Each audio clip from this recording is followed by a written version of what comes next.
Oh, okay.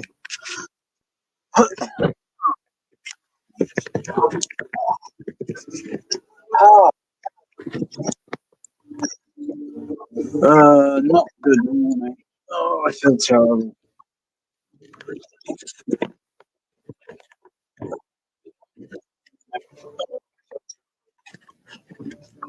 Why have I got this movie on again? Why have I got this movie on again? I just don't know.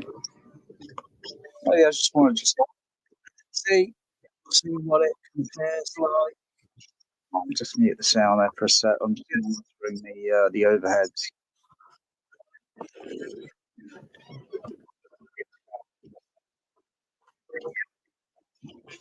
Oh, I think you could do quite a few things on this.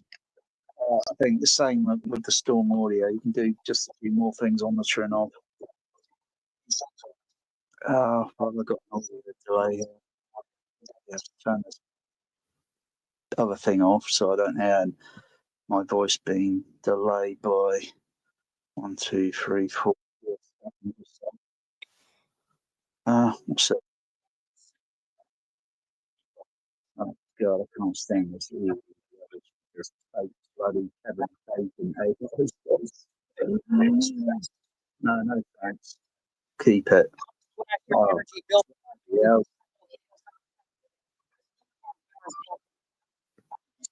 Oh, there's so many sleazy videos around on YouTube. It's unbelievable.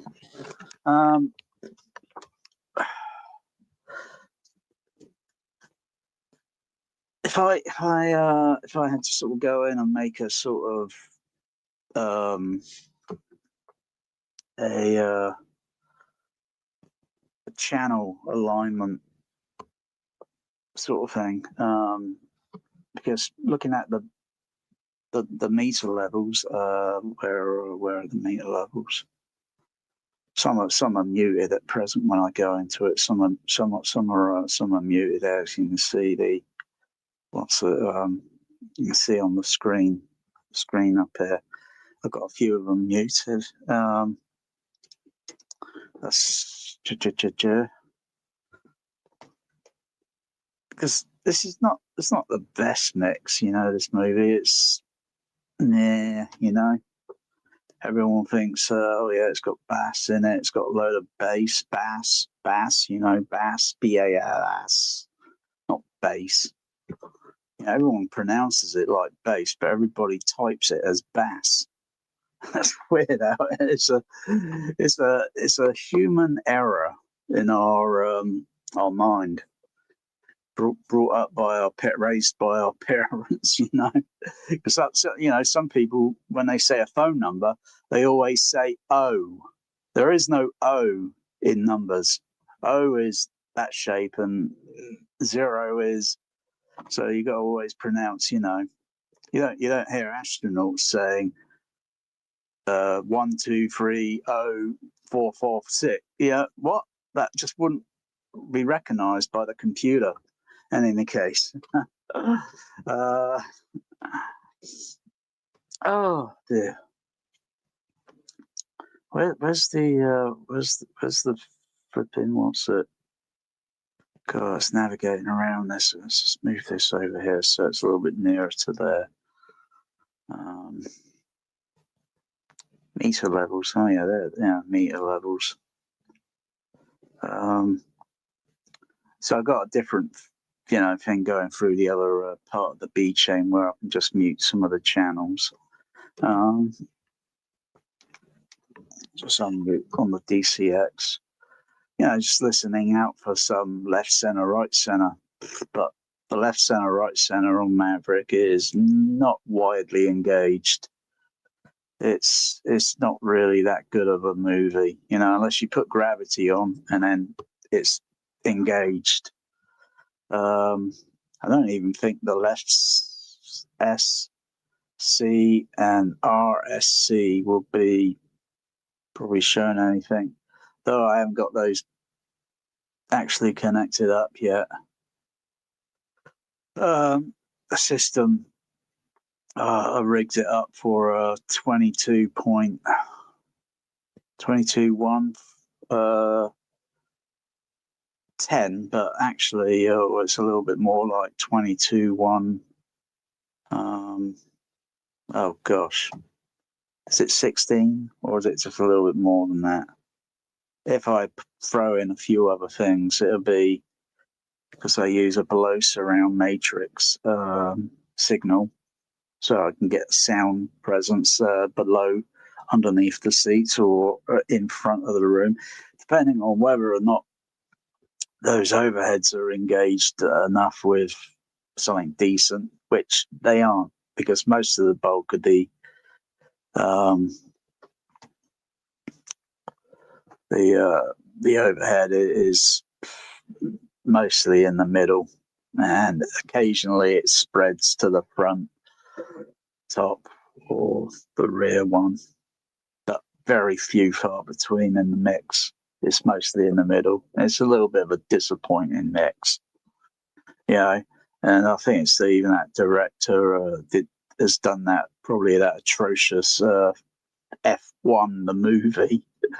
Not interested, because I think I'll be familiar with a vehicle on a road surface and the vibration and such, and I don't think I'm going to get something from Skywalker Sound that's going to feel like, and it's going to utilize, and the mixing and the sort of looking at the attention to the what's cut in the editing. Or maybe they could just add in just a little bit more, because they could do a few things today that they probably, they can just add in just maybe a few frames or a few seconds more longer to make some scene last, and then when it's sound edited and all that, and it creates with the psychoacoustics all put in to create, oh wow, it seems like being in a vehicle, but you gotta have a specially designed system in the dub stage to the cinema, and then they say, well, this upgrade we've done, and then it could be applied to the home. Otherwise, it's not going to feel like being inside when you're inside the vehicle, POV shots, points of view. It's not going to feel like being in a vehicle, feeling that sort of, because the surface would be very smooth. It's not going to be like traveling around on a bus and you get some really rough vibration, and sometimes some smooth, and then some really, oh god, too much. You just ain't going to get that. Yeah.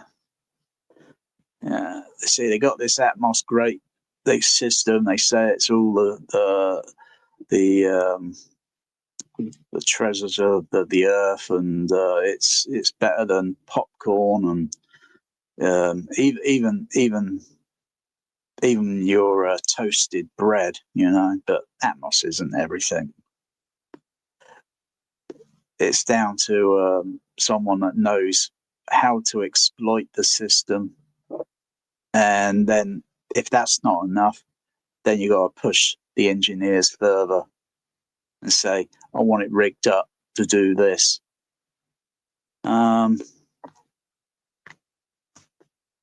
So levels are there just for the front, and some of the surrounds.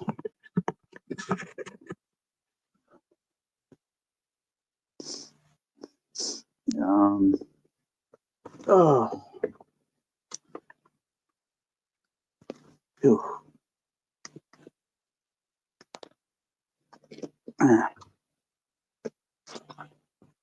So I'm just going through alignment, because I know the mix is just like, so if I put all the levels or some levels on, we can monitor the where can I monitor the say some of the overheads.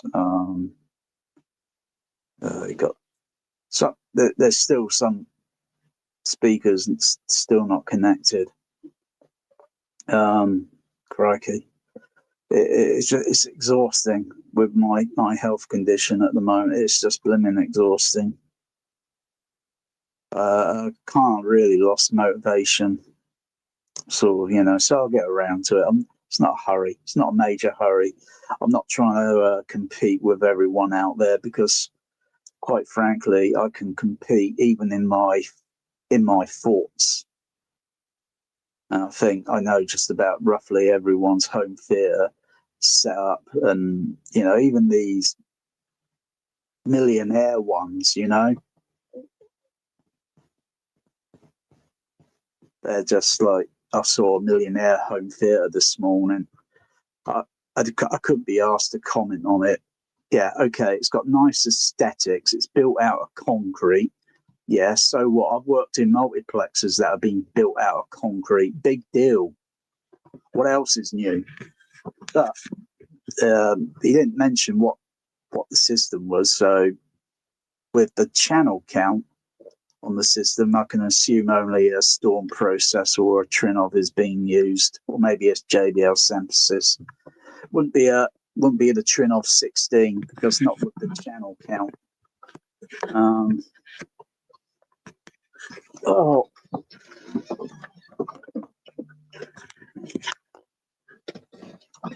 Oh. Melanie, you're not coming in. Come.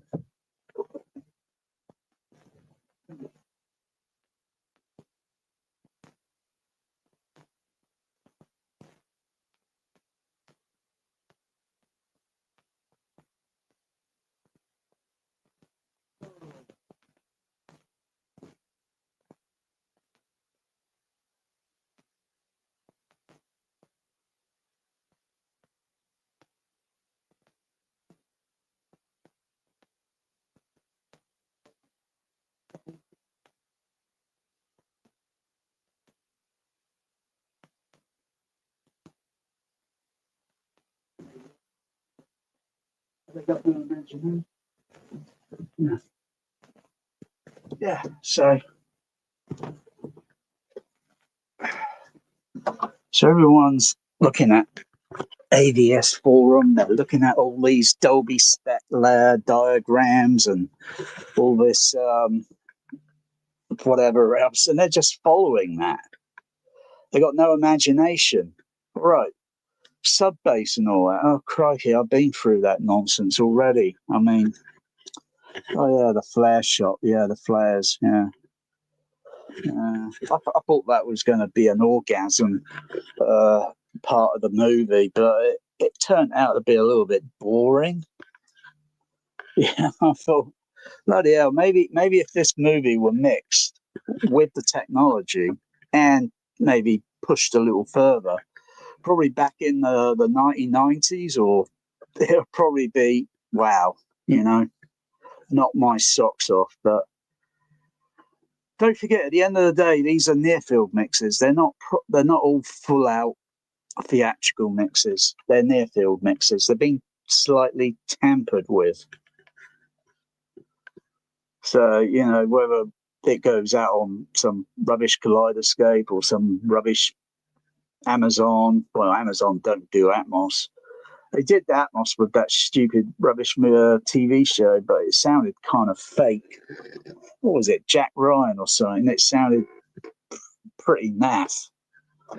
And I turned the rubbish off after a short while. I just turned it off. I thought, bloody, I'm not listening to any more of this.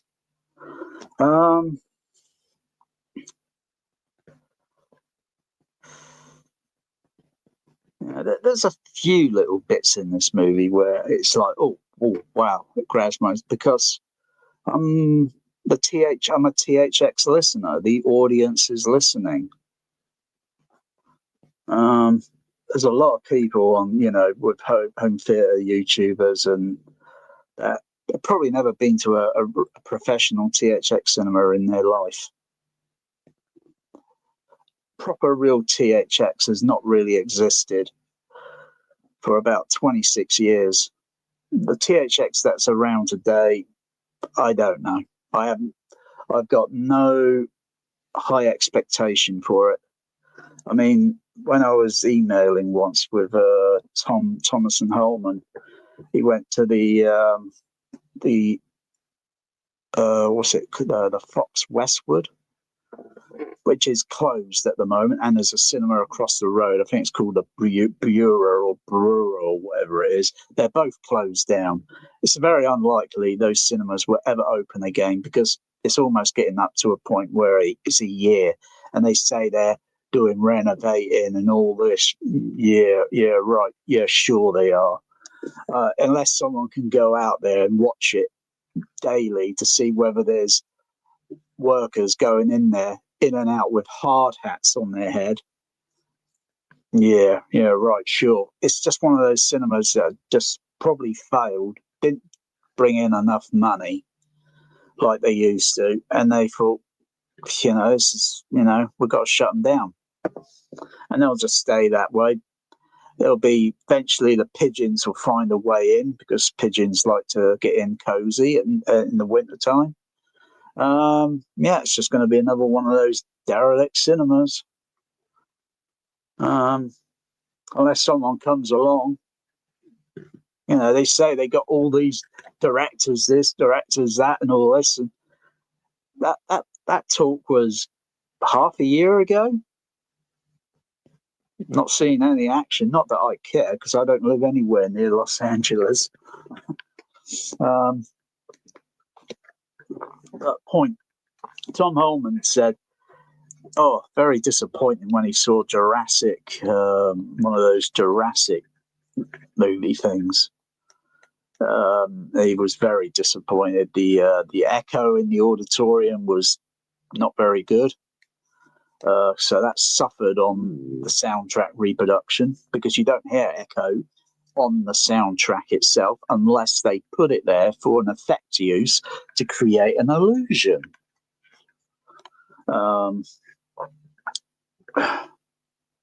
And plus it's got a balcony. I think cinemas with balconies probably suck. So if they take out the balcony, because the balconies just plain suck. I've sat in a balcony in a cinema at Odeon Leicester Square, and it was the worst sound experience I had. That was years ago. It was just terrible. Last Action Hero. All the sound and the screen image size, it was so small. It was like watching an OLED 65-inch from about 8 foot distance away. It just looked terrible and sounded bad. Unlike the Empire Leicester Square, which was way, way better. The acting in this movie was really terrible. I mean, really, this it just gets really cheesy, top cheesy, top extra cheesy on your French fries. I can't stand these IMAX shots, or Limax. I just can't stand it. Limax there, Limax. Oh dear. Oh dear. It doesn't look like Limax. It looks like going from scope to widescreen and scope back to widescreen. That's what it looks like to me. Other than anything, it's anything but Limax. It's just terrible. It's totally unnecessary.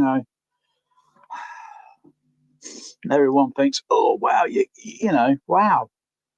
I bet everyone gets really excited about it and then watch the movie for repeated the movie for a week to get a flashback, like they're back in the cinema watching it again. Most of these people got all these home theaters and these things. They watch it once and that's it. Stays on the kaleidoscope, or it goes on the shelf.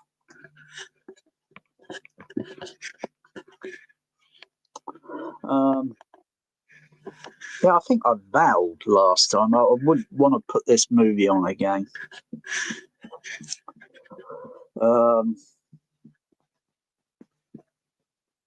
Anyway, so sound rehearsing, I just listen to what the mix is sounding like, and then I think, I look at the levels and I think, right, I'm going to lower these levels down because they are just sounding a little bit too loudish. The volume's only at -12 at the moment, so I can turn that back up a little bit higher because the gain level's going out to the amplifiers and everything. Oh, it's a very complicated balance. You can balance the system to look bloody perfect if you want. But when you play it back with a sound mix, a film, you're going to be at the mercy of the mix levels. And then you're going to think, I can't hear that very clear. And you got to readjust it again. So you got a sound rehearsal throughout the whole bloody movie, or mostly all the action scenes that are played. Because some of the even softer, quiet scenes in this movie, they sound dreadful. Nothing like all this nonsense of spatial sound and all that. And you know, just yesterday, waiting at just I need a bit of blue tack to stick on this so this camera won't. Because I'm putting it on the laptop here and it's sliding. Some motherfucking camera's always trying to ice skate uphill. Well, this is going downhill. You know what I mean? Maybe if I counterbalance something here. I'll try. I know. Maybe I just move the laptop over there and just put the camera there for a moment. Okay. Hands free. Just listening to yesterday at a bus stop, all the detail of sound. And suddenly I was thinking wide sound, you know, this front wide sound. Everyone thinks, oh wow, it's got to be important. You know, it's wide. You know, wide. Yeah, you got the other speakers there, and it's got to be what a load of bullshit. I mean, when you see those speakers laid out on a dub stage, cinema, they're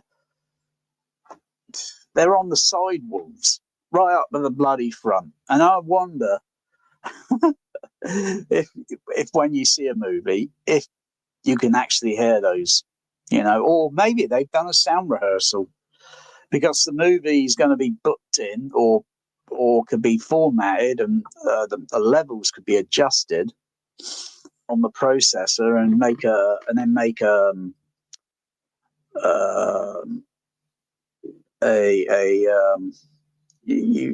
label, you know, the title and everything, and so you got all the levels balanced. Because, like I say, you're at the mercy of the mix levels, and you think, but it's either going to be really nicely balanced, and you think, oh wow, that's nicely balanced. Oh, so I don't have to do anything. Thank you. Otherwise, you're wasting your fucking time for nearly a few hours, if not a few days, depending if it's a cinema auditorium, and you got to get it, you know, and then play it, present it to the audience.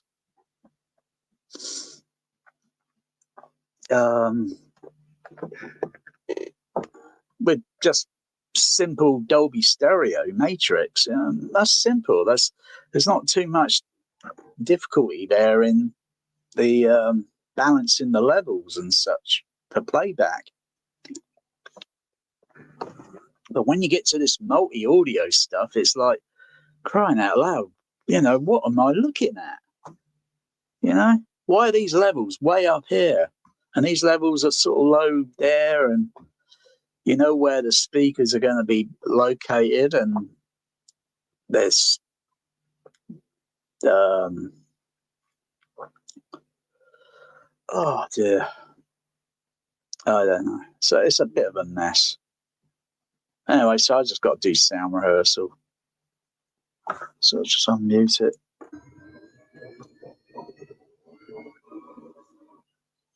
Which ones are those? Are those the overheads or some of the rear back ones?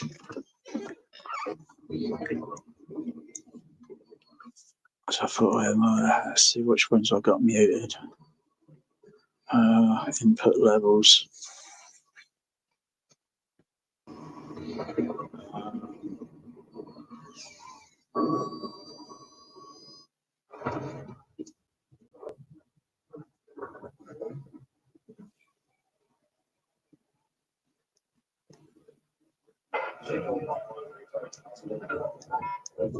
Yeah, just muted and a few little bleep sounds there, like you're on an aircraft carrier or something.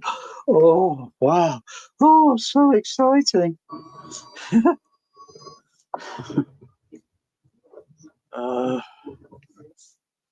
See,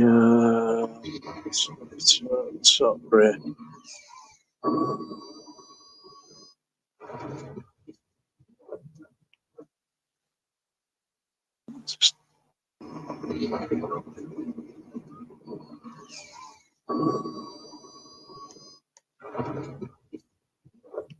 I don't have to mute those.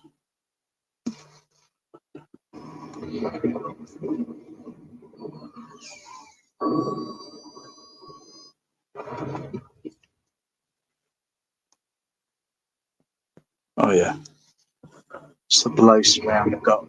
Yeah, so it's my middle side surround I'm listening to, which are in the middle.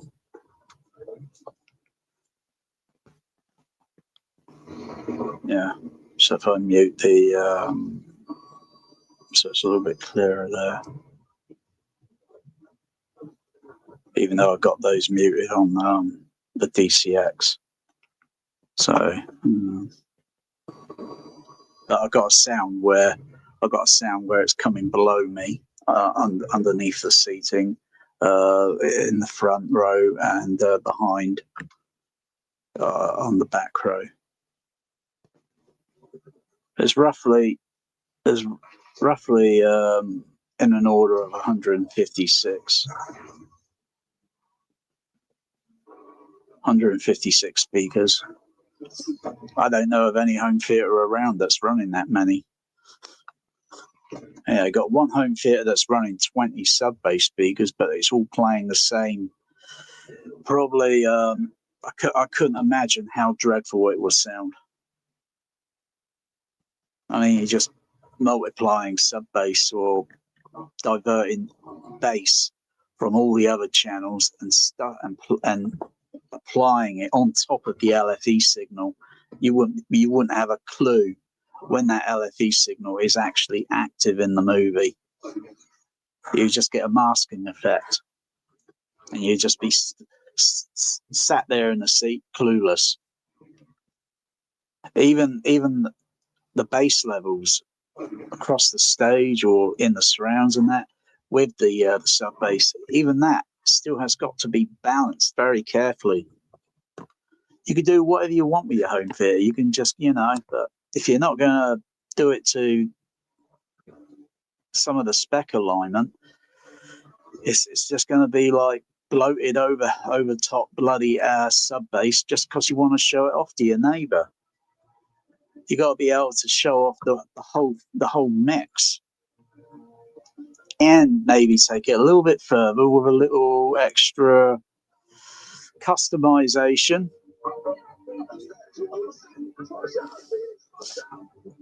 Because everyone's just thinking, oh yeah, we'll keep it like this, but I just take it a little bit further. Because if there's a decent, stereo, and some people say, stereo is fake, and if there's mono or there's spatial sound, and yeah.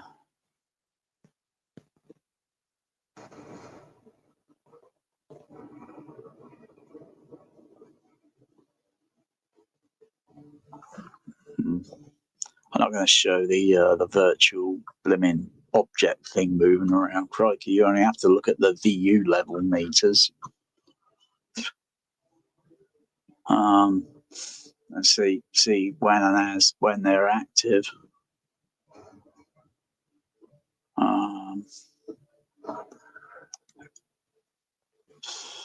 So where's the oh crikey, where the heck are they? the layout on this page, I'm not sure if it could be managed.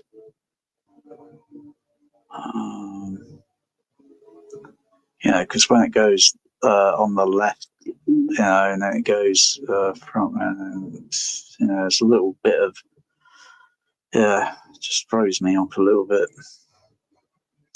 Where's the tops? That's it, tops there.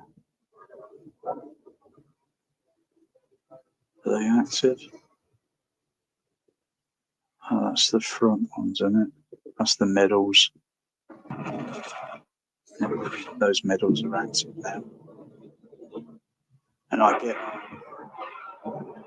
occasionally, I get direct sound literally located right in the middle, right on the other JBL above, right up there.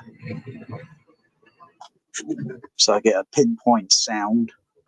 Unlike everyone else, they'll get a phantom sound. So sometimes it goes a little bit mono-ish, and then it goes stereo, or you get some pans moving. I wouldn't call those objects. I'll just call it blimmin' panning sounds, Otherwise, this is an object above my head. Oh, it fell on my head. So it's pretty boring listening to that. It's like a very kind of mono sound. It needs to be maybe I could put a few more JBL 8330As on the ceiling and spread that mono a little bit wider, and then I'd get the harder pans going out a little bit further over to the a little bit further over, or I could do something maybe create a 5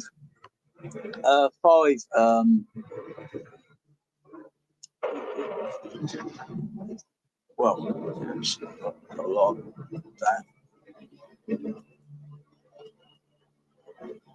It's like a voice of God. It's the Tom Cruise vogging right above me. And you can't usually do that with Atmos. It doesn't have a VOG, but I've got 3 of them, or I call them dog channels: dog 1, dog 2, dog 3. If I add some of the other speakers in, I don't know how I'm going to do that. I'm probably going to have to do this on my own. I've got to find a motivation. I've got to find a time window where I can probably do a little bit at a time and not rush it. No rush. But it's figuring out where to put the speakers, and all I've got to do is reposition that light up there and reposition it somewhere. With the other one, I've got to take that light down. No, that's the new one, isn't it? I can't remember. What. Yeah, I've got some other lights. I've got to reposition them, and then figure out where to put the speakers up on the ceiling, and then put maybe a few more additional below floor surround speakers. So it literally has a kind of vertical circle surround effect, kind of like a circle, but not really a circle, but maybe a square sort of kind of circle. Yeah, I don't know of any home theaters around that can do that.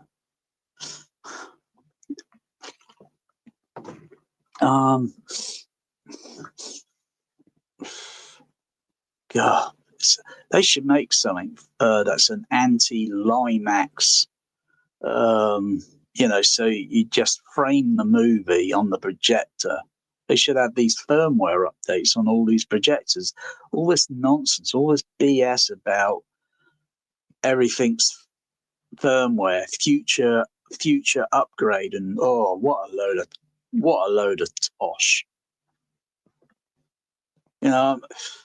it's not like I can stick an aperture plate in that video laser projector. You know, an aperture plate.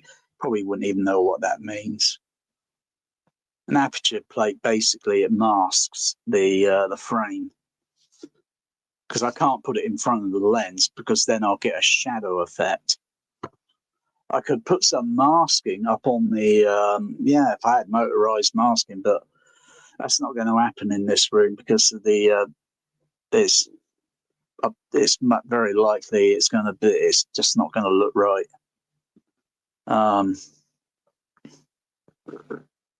Plus it's got to be easy to take that screen down if I need to, if and when. And I probably wouldn't have much energy to do that now, because I'll be very exhausted within just a few minutes or so. It depends on my health.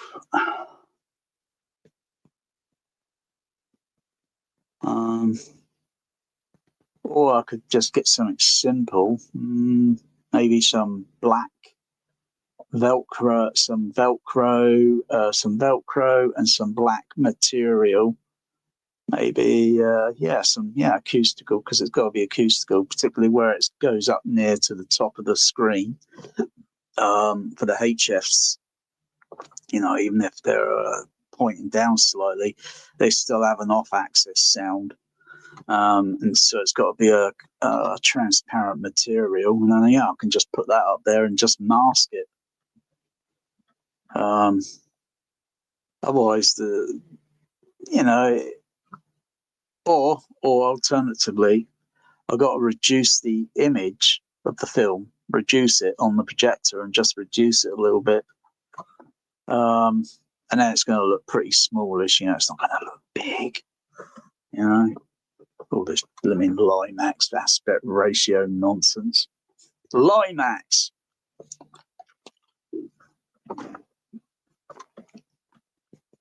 What's going on with this thing?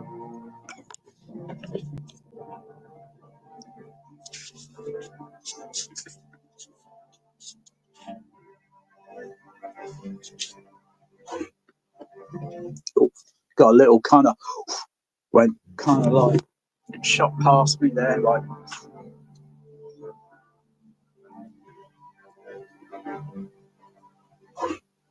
Well, no, it's kind of that way. Let's play that again. Kind of like.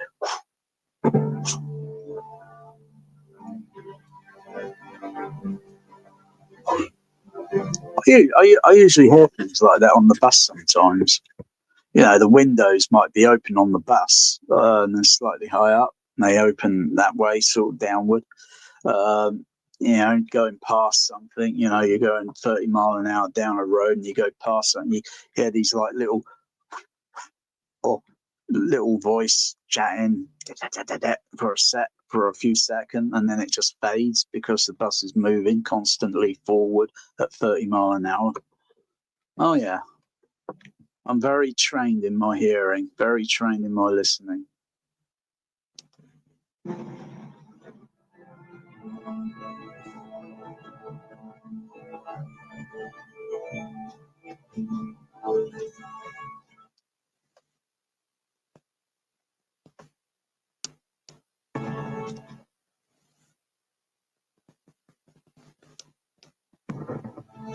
Oh wow, do that again. Was that the flares, or was that an SL hit? Blitzing. Oh yeah, to get the flares going. And that kind of sparkled overhead in the middle. I don't think it's going in stereo much.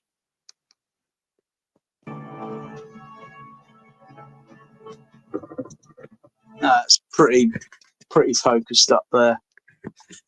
But in the mix, most people are going to hear like a phantom. They think they heard it in stereo, but it's kind of like a phantom mono signal. That's rather disappointing for a technological maverick. Well, I dare say, you know, it is what it is. You know, I hate that word, but pretty cheap. That's why I think the mix is not really that brilliant. It's a bit cheap. They go all this with the bloody imaging and all the bloody Limax rubbish. And they can't even build it all up with decent sound mix with directional dialogue moving. So where you see a certain scene with crowd or people in it, it's all dialogue in the center. It's boring. You people out there just don't understand how, you just don't understand. That's why Gravity is probably the premium top dog. And it's going to be decades until something else comes along and equals it. I think the other director, he's got that other movie called Roma or something or whatever it is, but it's filmed black and white. Not my cup of tea.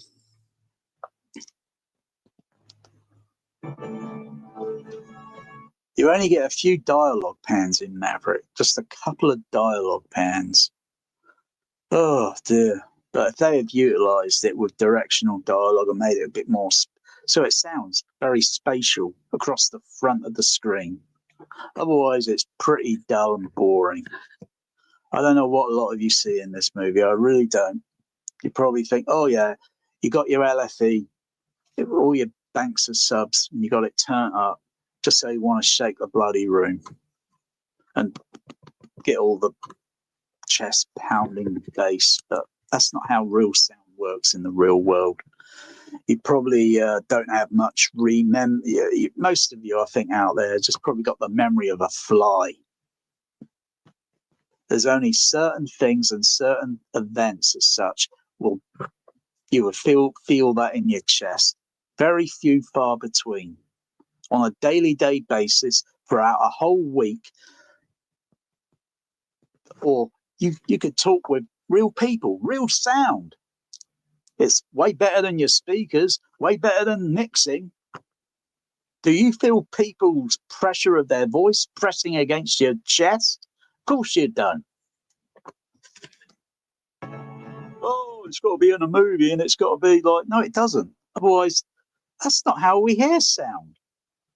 They just simply don't have enough channels and enough ingenuity to create these psychoacoustic effects. Like, look, like you're in the bloody plane here. You'll be, for a few seconds. That's what it is. It's boring. This movie is. I could just tear it apart piece by piece and think, bloody hell. Who's the bloody supervising sound editor on this movie? Fire him or her. Bloody terrible.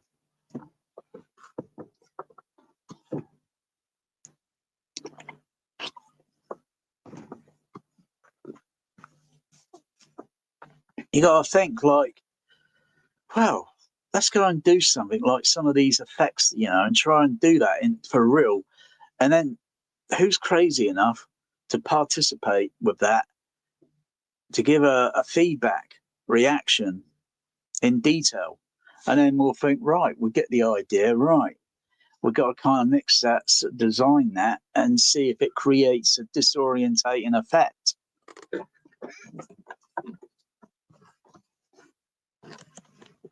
God's sakes, this movie's just beyond cringeworthy.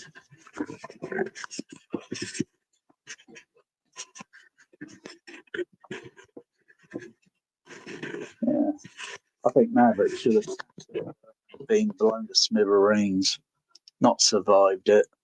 Oh, God. Thank goodness they, please don't make a Top Gun #3, please. More atrocious atmos. And sometimes, if I go right to the beginning, oh God, this is where this is where I noticed it a few years ago on the other system, the Denon. Good.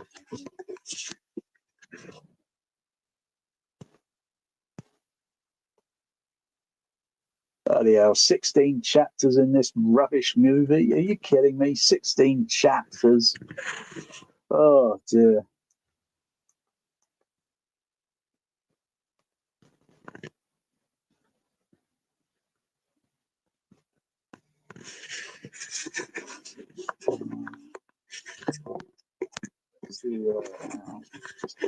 So camera. Shall I have it set up on the projector or set up on your watch? Bring up the what's it? Position. There we go.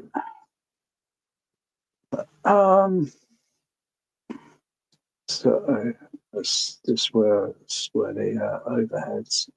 That one. Unmute that one. I'm not expecting those to be on. So unmute those, even though they're not connected at the moment. I've got. It'll take me a few minutes just to connect the XLR cables up.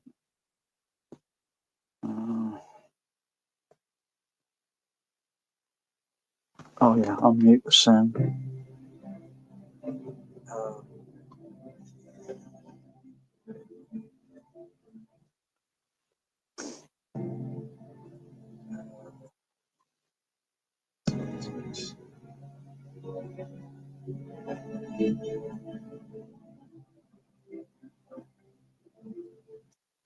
Got all the other channels down. Okay.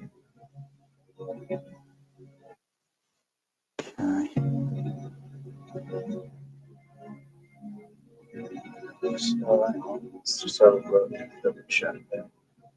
That's the LNB.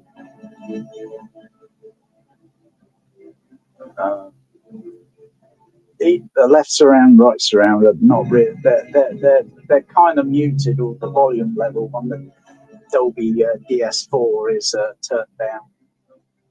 So it's only these ones here at the top middle. They're playing in stereo. So they're playing in stereo on with the below matrix surround.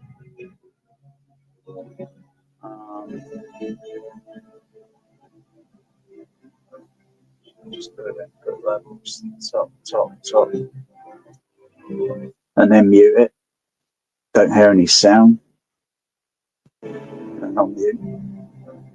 Yes, that's stereo-ish. That's stereo.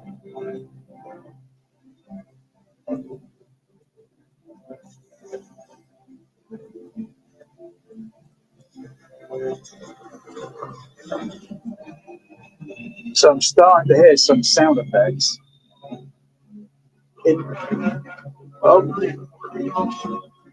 Whoa, that doesn't make sense. What's going on there?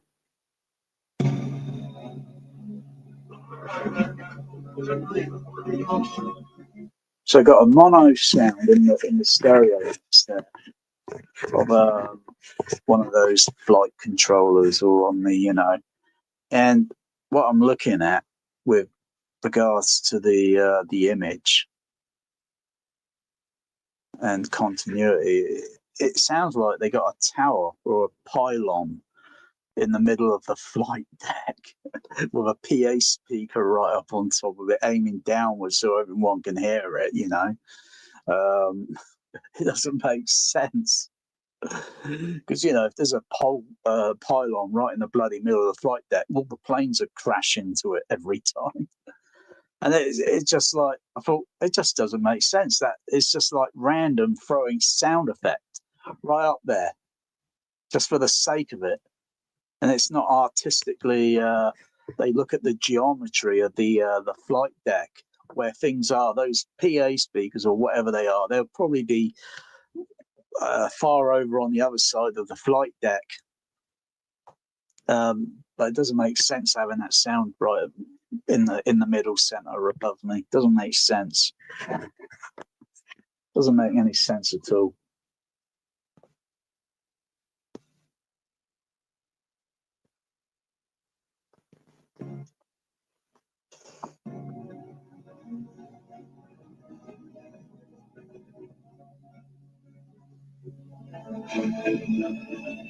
And Val Kilmer as Iceman, and he died in it. Oh,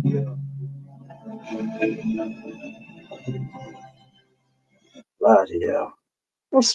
This is just terrible. You know, I think this overhead, right, or the overheads. You know what I think where they really need to be? Maybe placed in the side surrounds, just as an array of speakers, and then what you could do is put a ProLogic 2X decoder connected onto the outputs, and then figure out where the sound pans are going, where, you know, what's going on in the mix. You have one of the speakers center output in the middle on the ceiling, and have few more speakers maybe on the ceiling from maybe the output side of the output ProLogic side signal, the side surround output, or maybe listen, or maybe try the rear ones and just see which one, what's panning, what's doing this, what illusion are you getting from it, you know? Or alternatively, you could turn it around, a bit of a twist. Yeah, I was thinking maybe so you put the overheads in the normal side wall positions with the other speakers array, the other surround array, and then use maybe the side surround output signal going to the side, maybe the rear output, maybe put it down, maybe a little bit near close to the floor. You know, you just got to watch the movie. Watch what the signal mixing is doing, the vector steering, and then you can have the other speakers output left up on the ceiling and right, and then one for the center.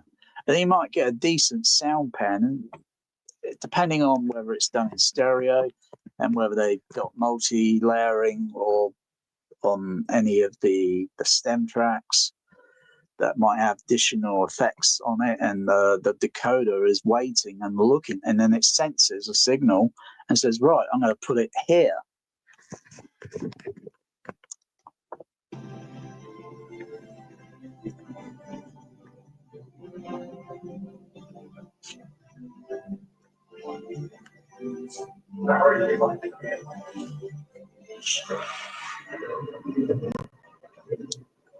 Yeah, you get a bit of a plane takeoff.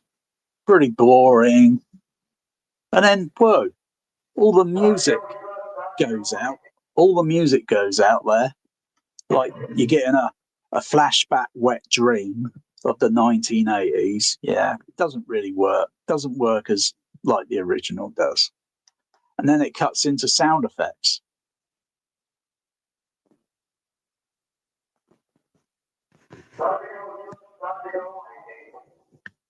That doesn't make sense again. Oh god, lazy gaga. Oh god, I want to throw up. You know, they put a few names in here like, oh yeah, but Hans Zimmer. Oh god, I want to throw up. Lazy Gaga and Hans. God.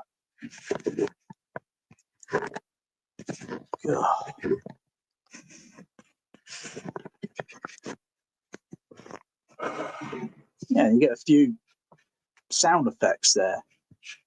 Boring. Couple of seconds. But I'm looking at the image. Where that aircraft is, and it doesn't sound like it belongs overhead. The continuity and the visual image is out of place. It's totally out of place, totally out of position. just suddenly throw in some random sound effects. You know, the aircraft's like way up there, and the bloody sound effect of the bloody overhead is way back here. They're not matching. They don't match continuity. Totally out of position. Who was the bloody supervising sound editor on this bloody rubbish? So I can see where the bloody aircraft is. It's up bloody front. You hear this stupid sound effect overhead. It moves in stereo, but it's boring.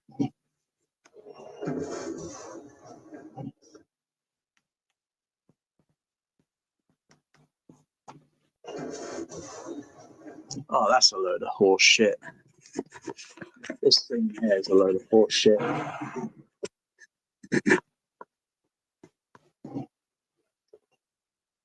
See the exterior. So back it up. There you go. It's where they got these little things on the flight deck. You see this thing here where someone's like inside it, yeah? And you hear these bloody planes for a brief second. Yeah, these planes for a second with a bit of top end on the frequency. I would imagine it would have a slight different frequency. They're just random sound effects, and mixers and director clueless. Otherwise, the timbre frequency matching doesn't make any sense.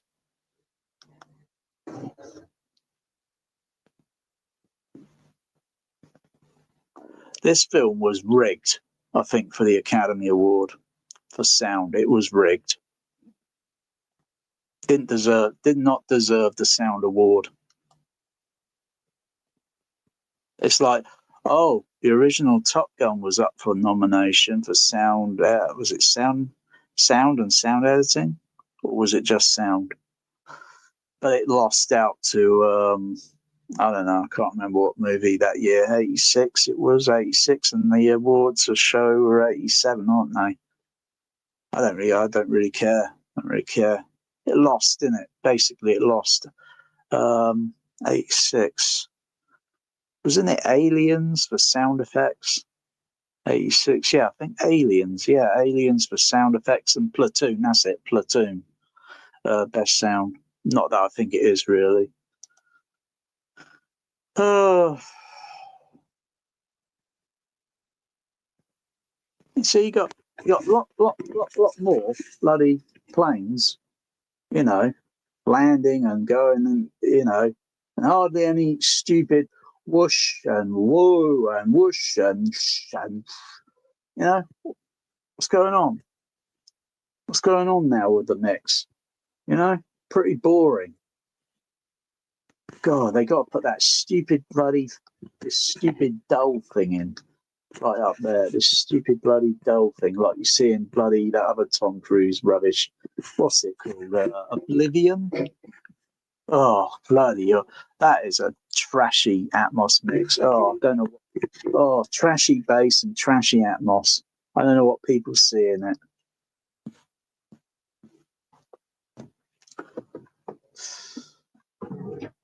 Yeah, and you get a stupid sound effect there. It sounded like the bloody plane was having diarrhea and vomiting.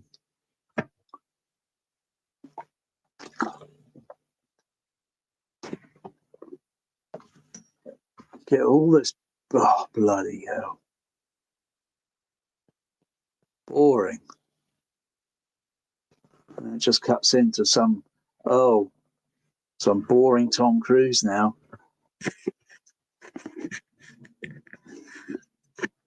A little bit of overhead. There. Like they're trying to create a psychoacoustic, like they're in an aircraft hangar.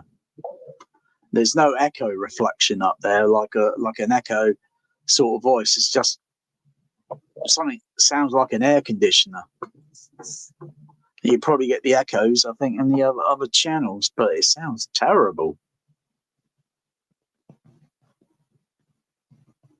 I mean, it makes you wonder whether the home mix is what it is, and the theatrical mix would be a little bit different. There shouldn't be a home mix made. It should just be one mix when it's done, and then just after that's done, then move on to the next project. If you haven't mixed it perfect, then well, tough.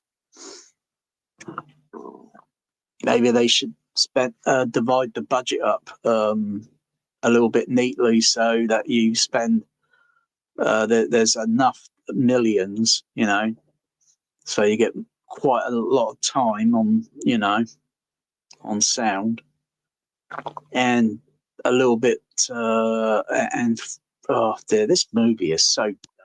Look at this guy here. God, he makes me wanna fall asleep.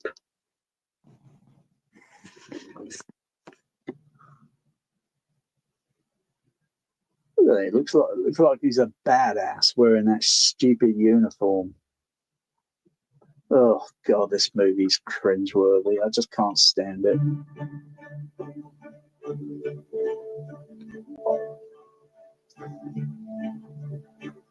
Yeah, and they put some music in the overhead now, and the music.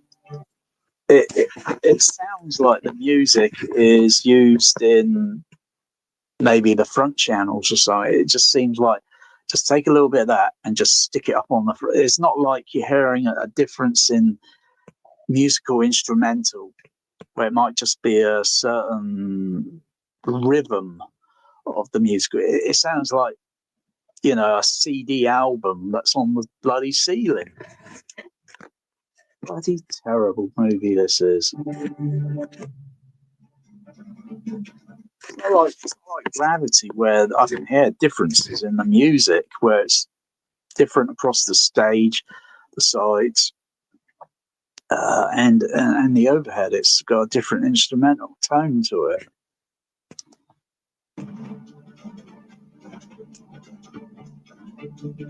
This movie is just boring. Yeah, if I want to watch a movie with a like an SR72, I'll just watch the one with the final approach on Laserdisc Dolby Stereo, final approach with the SR71 with the afterburners and everything. Oh wow, that in Dolby Stereo, wow! But this is just getting cringeworthy.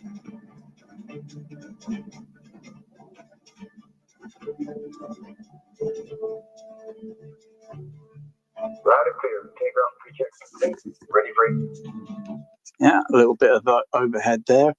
You got, my goodness, I got Scientology coming directly from overhead. Scientology. Loud and clear. Take off pre-checks complete. Ready. You can see in the mix levels on the meters that the levels are pretty almost the same level, because it's a mono signal. You got stereo going on, and then they got the you got the stereo in the mix, so the mix in the music's playing at a lower level, and then you got the voice then, which is playing at a slightly higher level, so in the mix. Otherwise, they could have done it a bit softer, or they could have done it. Oh, dear. Was this all mixed at Skywalker Sound? Oh my goodness gracious! They really need to update their systems now. They're really behind the times. Ready for it. So what if they got all these layers, bloody, you know, so what if they got all this Pro Tool rubbish? So what?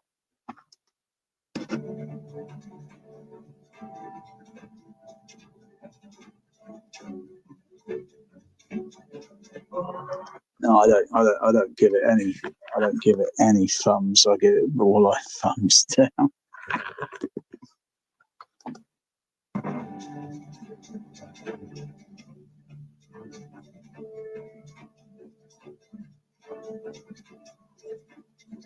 Oh. Oh, it comes out in his boring black bar of soap airplane.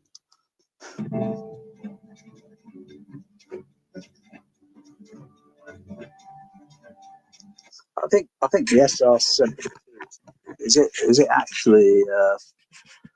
it actually out there yet? I don't really care that much, but because the SR72 is to be the super exceed the successor of the SR71, which has been retired for 30 years.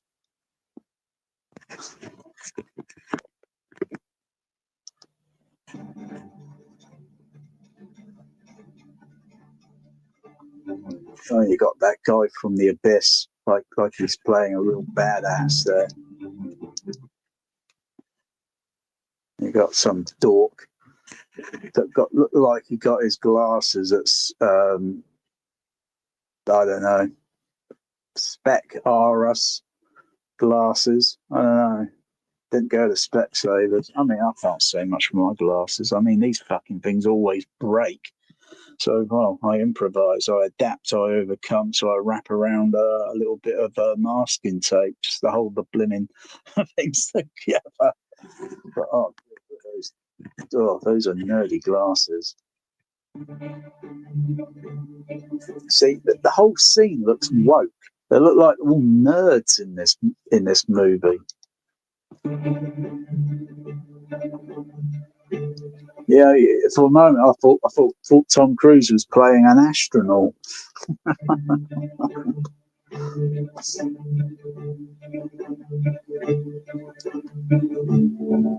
Dark Star is ready for takeoff.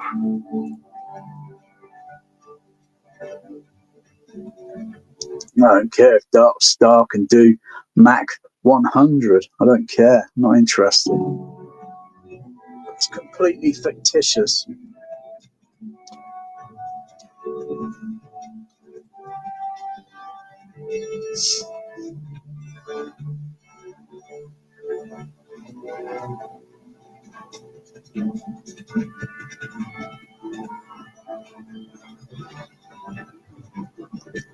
Oh, so it's going a little bit stereo music there with a little bit sound effect there, going a bit stereo-ish now.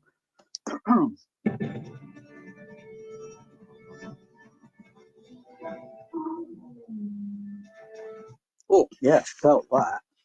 That kind of long. But is it enough to put some dust on the floor and see if it does this movement in the dust? You know, I wonder if that's CGI. Because it's not a real plane coming towards it. It's probably CGI, and then they got some things rigged up to create this dust effect. Unless, of course, that was CGI with the dust. You know,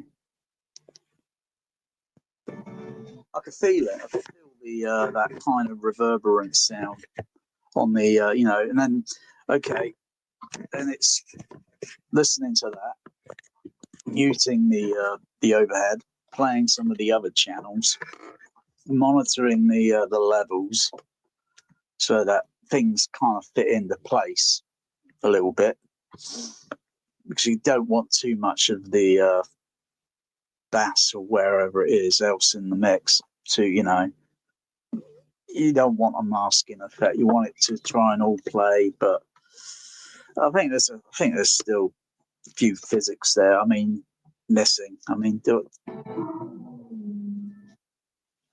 is that plane going anywhere else on the overheads? Not that I can hear it.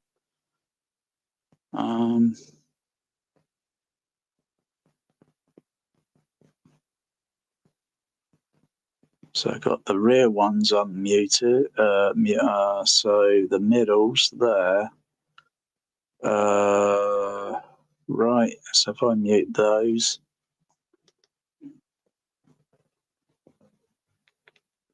There's nothing else there. It's got the top ones at the front. Or unmuted.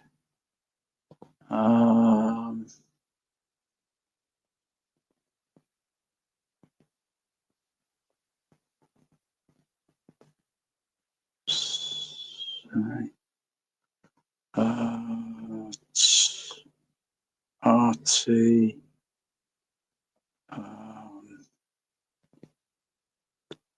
L left, so middle,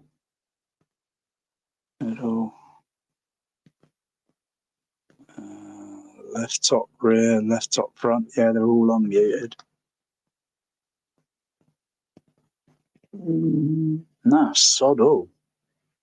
You don't get the the illusion of the plane like overhead flying. I think it will pass into the surround rear back. But that doesn't make sense because that surround rear back is at a lower angle in the route in the design. Yeah, but I could put a twist on that. I'm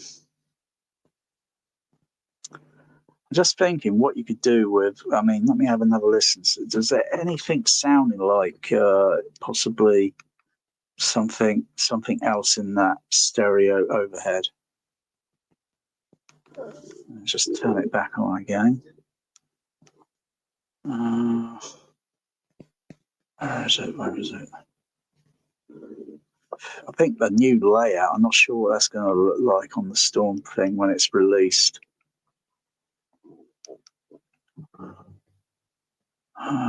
Where's the, there they are.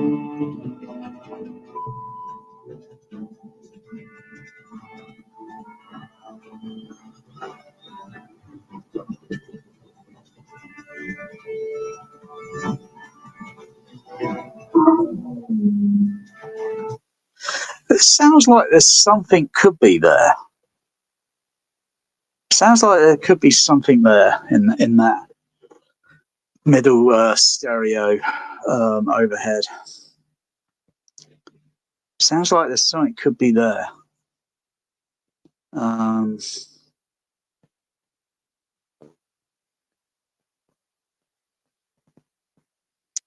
Maybe if there was a ProLogic 2X connected, and then the speaker positions laid out, additional ones on the ceiling, specific additional ones, depending on what rubbish mixes, because this mix is beginning to sound like one of these Disney mixes. There might be something there where the signal kind of moves to another speaker output. So it could kind of be, it goes in the middle, and then it kind of shifts towards. But you need a PL2X. A ProLogic would just do a basic. Maybe. Do I hear anything additional going on the below surround? It's depending on how the system's designed, Is there any signal going there? Can't notice anything going down.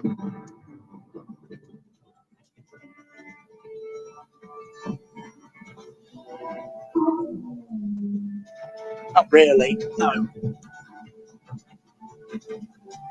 Not really, no. Just the difference of the stereo. I was just getting there. Yeah, I still feel that, like that. Because it's how it's reverberating the seat.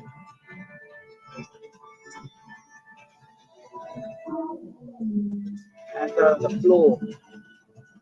And I could feel it a little bit there on the floor. The frequency, where it's what frequencies? Yeah, what frequencies? I need to have the systems it's a little bit more tied in with the. It's a very complicated thing to have it tied in to monitor the frequency, and then I can see or I can just set up the microphone. Just just run the microphone and just see what frequency that was in the room. You know, there's several ways. I can even look at the direct frequency where it's not affected, where nothing's getting affected by the room. Because, you know, you get things like room gain. Doesn't matter what, you know, you're going to get something added additional in the frequency. It'll add up slightly. You can test it outdoors and then you'll see a different result where it's probably like that, but when you test it indoors it's like that, because the room is adding an extra gain on the frequency. But anyway, it's interesting.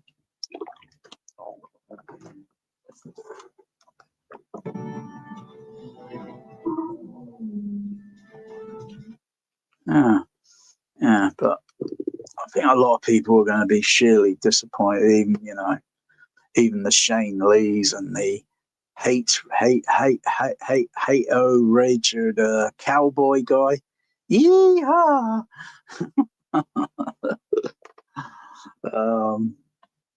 Yeah, they got their each to their own home theatre is what I can say. Each to everyone's home theatre.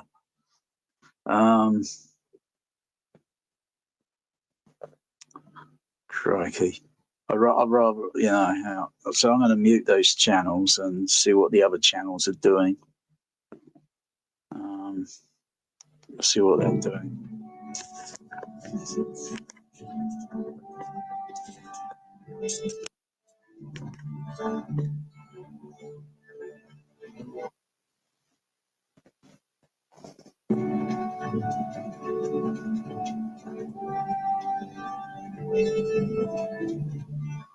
Mute that, put the side ones up.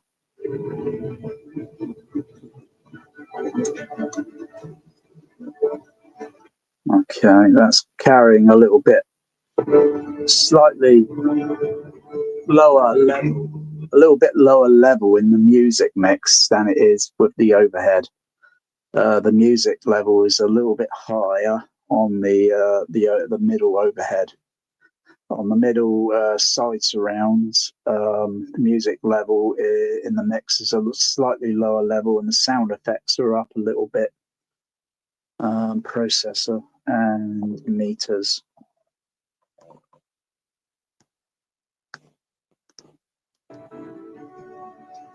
So there's the middle side surrounds.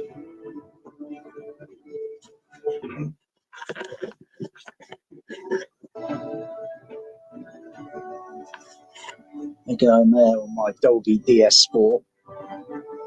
So I got fader control. It's engaged with below matrix surround. So I'm getting sound over that way on the sides and over my shoulder below me. There's one of the JBLs below surround, and there's another over there, a few more, and one underneath this seat here. So I really want to put a few more, so get a little bit more encompassing on the signal.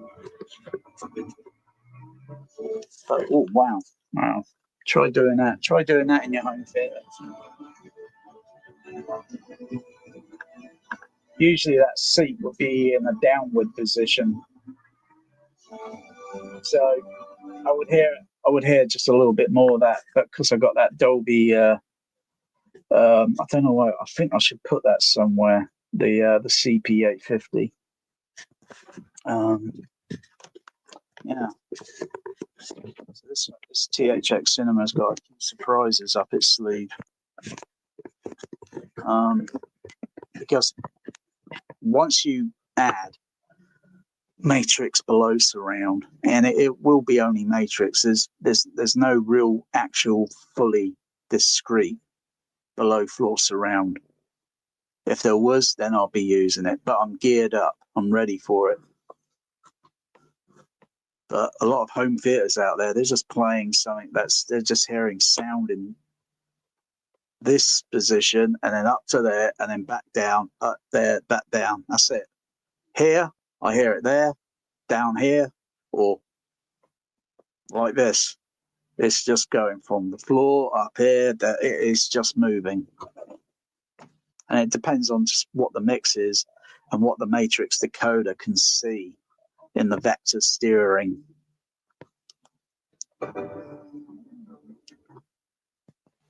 So yeah.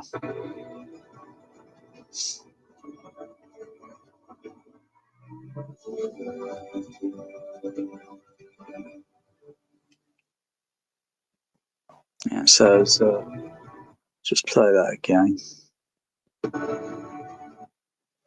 So when it's flying overhead like that, what's it? Here it comes.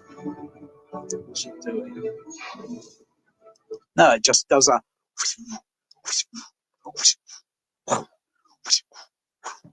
Whereas the other one was a bit more of a with the overhead, where it just did a different frequency. To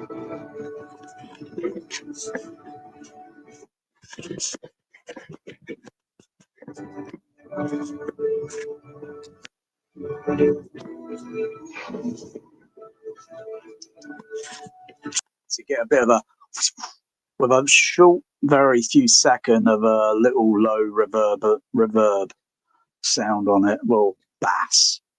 That's it on the side surround. Oh wow, that's thrilling. Monitor the rear back.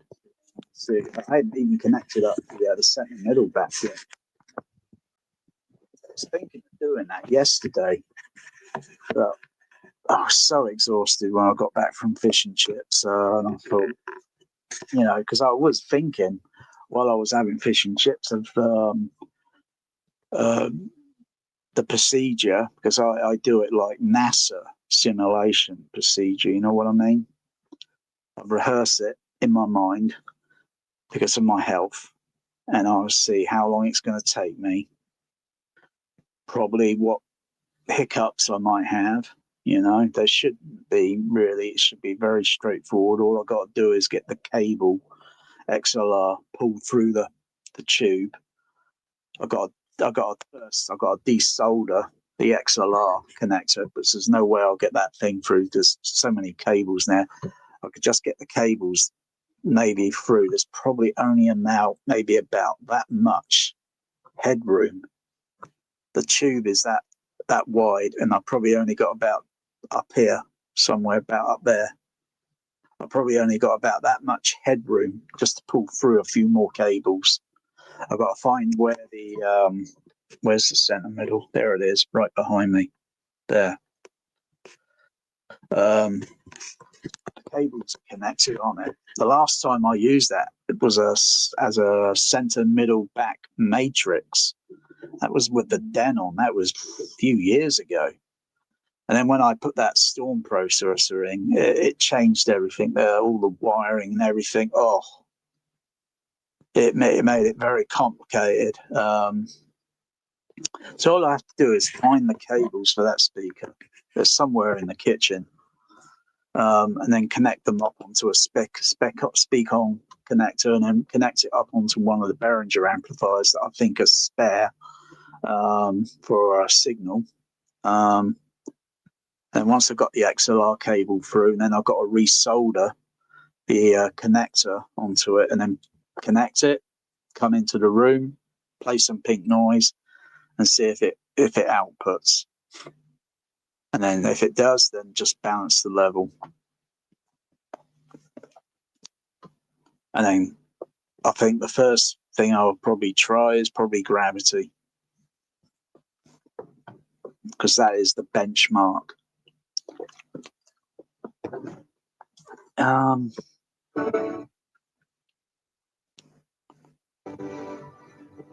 So let me see what else is on here.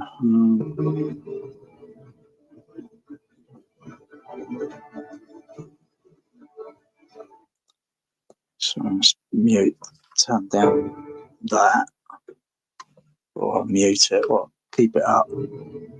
Just mute the meters. Sides.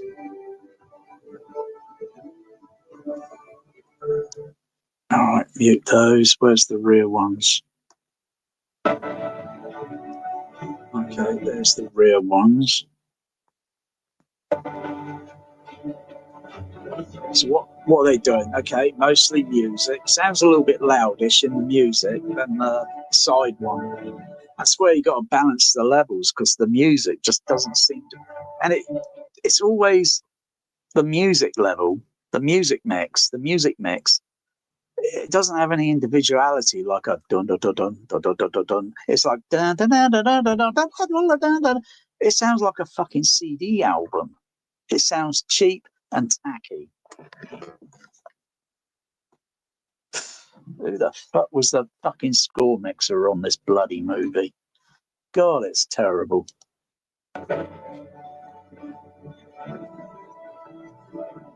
Because once you get it all balanced, the levels sort of thing, it would kind of have a stereophonic effect. It should be a little bit more in. I can't see. Look at all these nerds. Look at all these nerds. Oh God, this movie is just cringeworthy. All right, what's the stupid airplane do when it flies over? Does it? What sound does it do?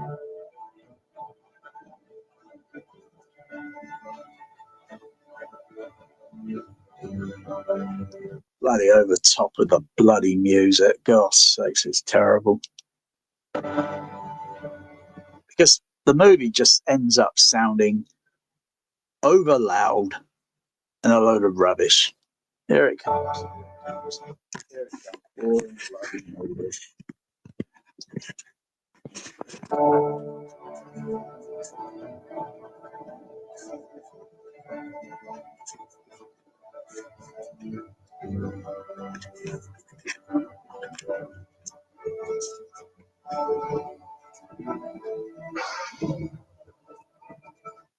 Oh, a bit more of a little bit too loud.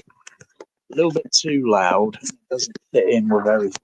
So yeah, those back surrounds need to be. So I'd listen to the music level.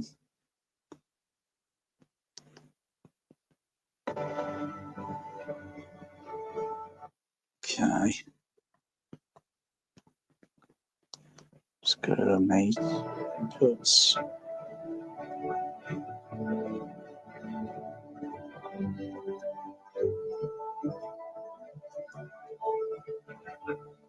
Let's turn those levels down. Turn the other side ones back on.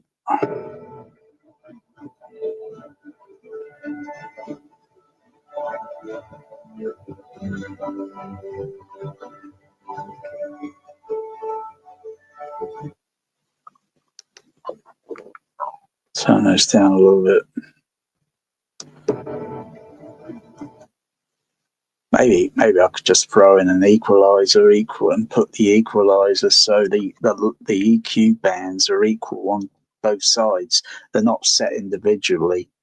They're just set at the same level. And just cut the certain middle frequency down, because that's where it sounds too loudish. It's a little bit loudish in the middle frequency range because of our hearing sensitivity.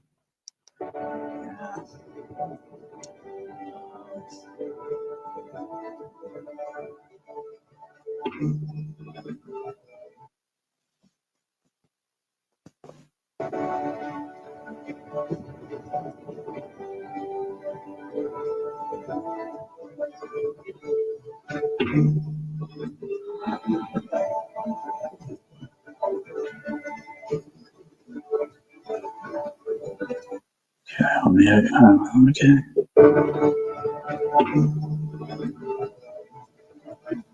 Just wait for that sound effect to go fly by.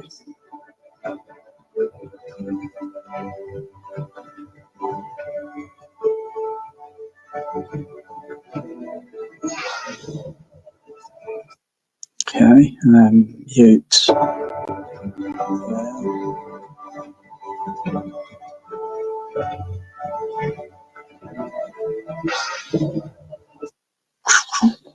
Okay, mute there.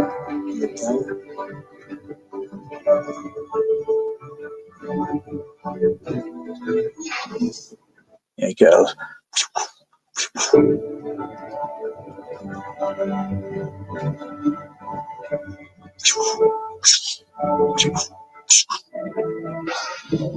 or kind of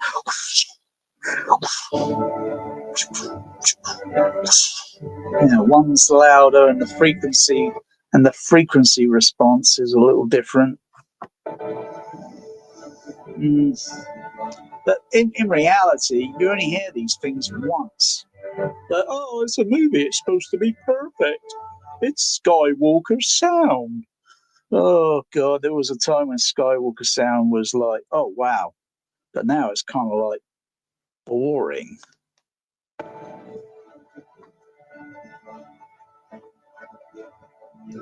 Woke bloody movies that are totally unnecessary to make some 30, nearly almost 40 years later, just for the sake of, what ideas have we got, Hollywood? Oh, I know, let's have Top Gun 2. Yeah, it was a mid-80s movie. Yeah, it was a big hit in the summertime.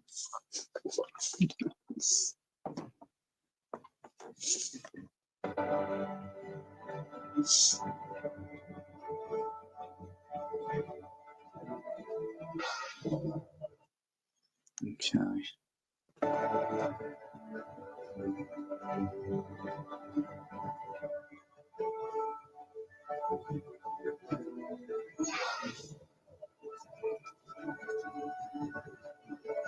Okay, add the overhead. Middle, boring.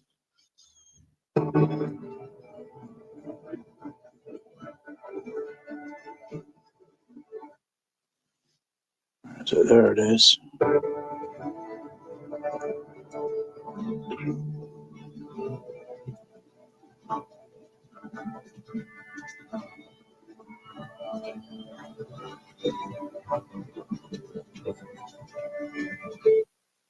Go back to those. Oops.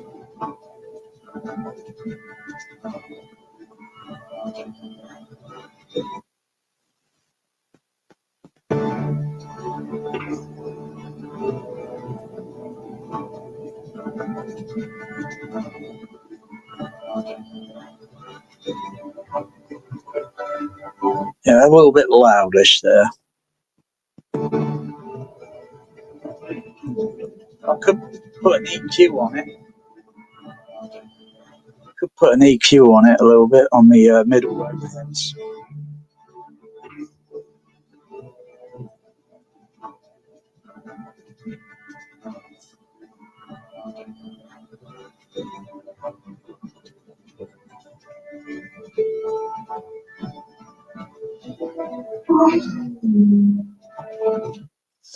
All right, let's go back to so much of that jump.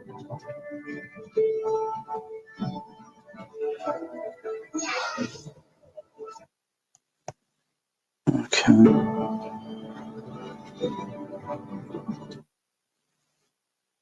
It's in the middle frequency range, but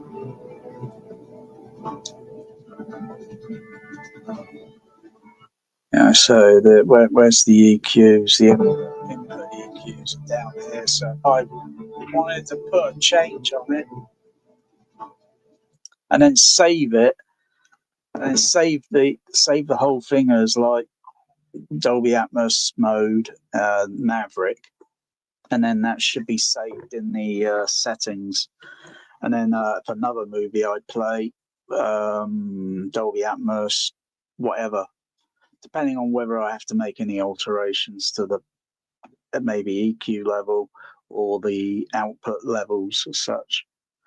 Basically, just getting the frequency right, just the frequencies that play as a team. Otherwise, I just back. Where is it? Press OK, and I go back to there. Go up to the output levels. Maybe just knock them down 5 dB. See what that does.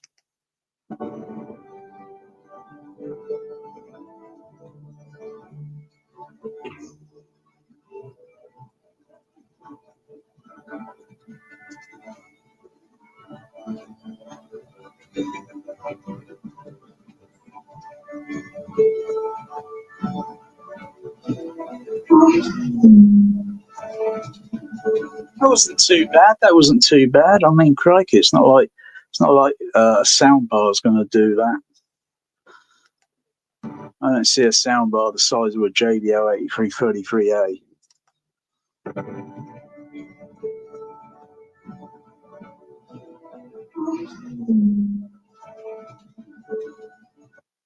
Yeah, can't feel that.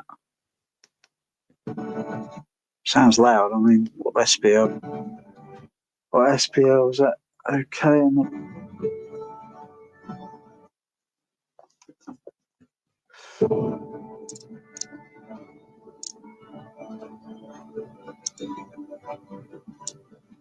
So I've got the other SPL.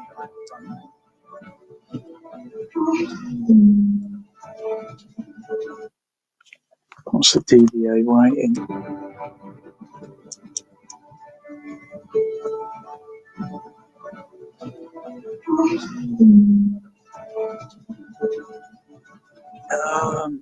Yeah. Fader is minus 12 dB, so that was giving about 85 dBA. So maybe the frequency levels need to be adjusted on the EQ, and then gain levels adjusted a little bit, and then the fader's realistically set at 0, which is 85 dB. And then the bass range can go a little bit higher on it. That's okay, but the bass frequencies, it's the middle and the high frequencies up to a certain high frequency, that is. And then the rest of the high frequency, we don't quite perceive it. That's where it's got to be adjusted. So it's a little bit elevated, so you can just notice something. So it's cutting down. Yeah, it's very time consuming. I think they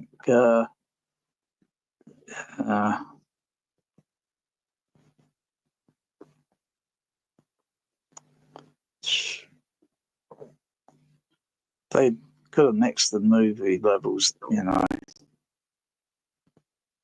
just a little, yeah.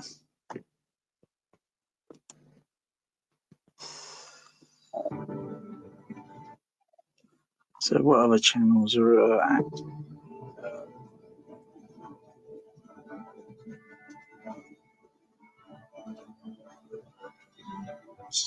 Those, those.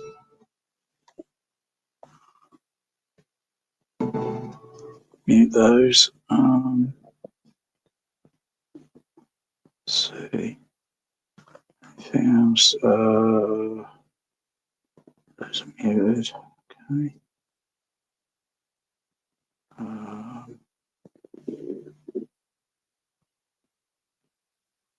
Any additional ones down the side?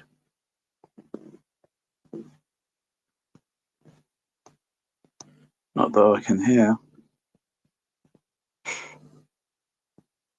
Don't seem to have any pan through or anything.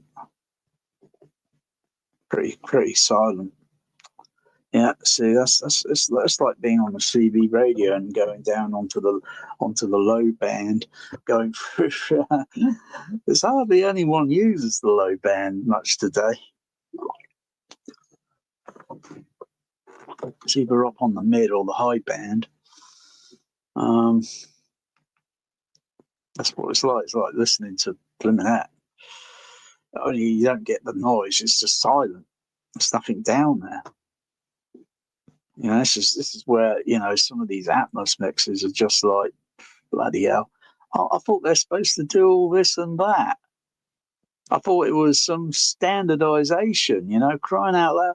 I mean, Dolby stereo mixes are 70 millimeter. Back in the day, because what you hear with Dolby stereo optical print, all the channels are active, with surround effect or such, or a difference of the front, left, right in the surrounds, or the LCR are all active. All that's active, constant throughout the running time. The rumors of Star Wars having its baby boom active for sound effects, dialogue, music. I think that's what I read. Dialogue? So are they filtering the dialogue track at a certain level, or did I misinterpret, or did someone kind of like think they've kind of forgotten? Unless you got all the paperwork that goes for all the mixing, like what they did here, where they did put this EQ, that, just that, blah blah blah blah. It would all be on paperwork, maybe on a PDF file in a, you know. So you can look at the actual like, oh, how they mixed the 70mm format 42.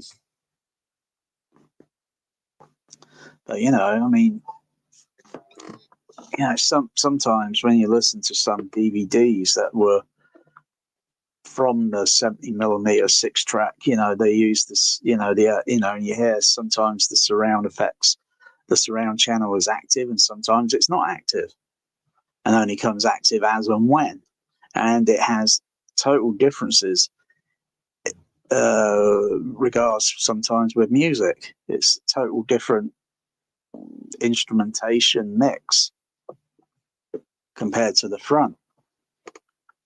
And then when you unwrap it and it's decoded, and it's, oh wow, it's a little bit different than the you know, and it takes, you know, sometimes it takes a little getting used to. But the mixes then back then were pretty decent, but you get to something like Maverick, bloody hell, it's boring. It's absolute. I might as well just paint the room and just watch paint dry. Oh well. There it is. So look, is there anything? Even though I haven't got the front wides connected up yet, so I've got about maybe about 8 more cables, eight more so cables to connect up.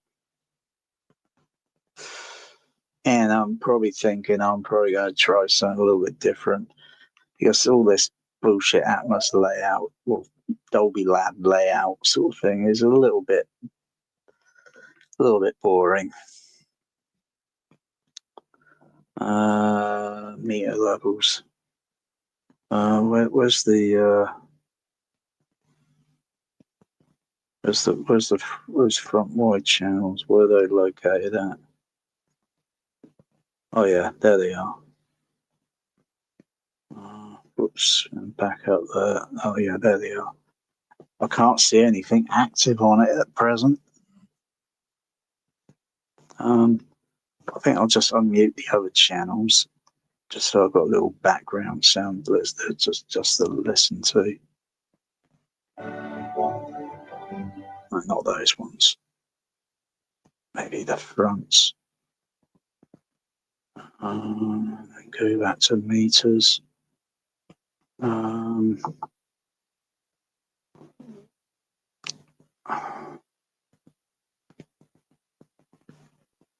Where's the, there they are, right up there.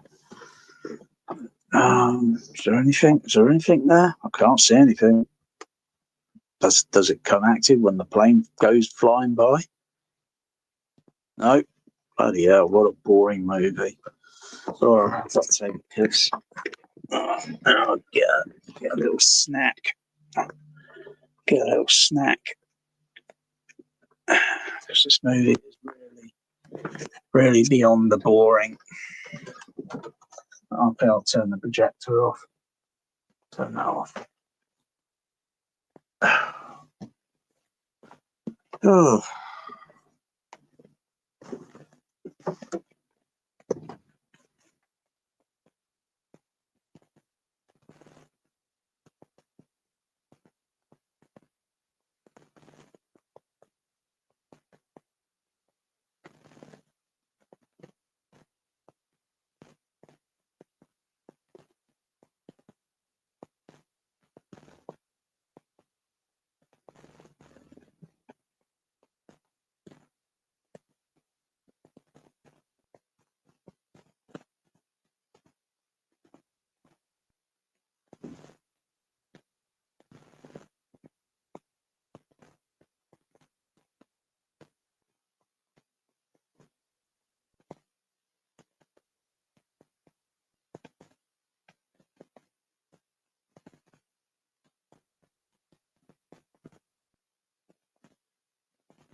Oh dear.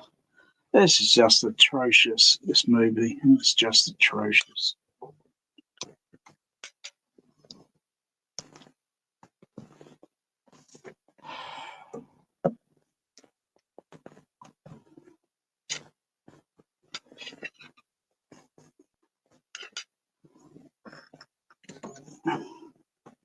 Increase to my 3.5. Flavor 600, increase to my 3.5.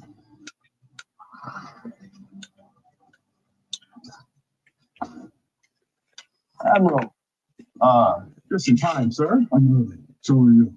Care to explain? Transitioning to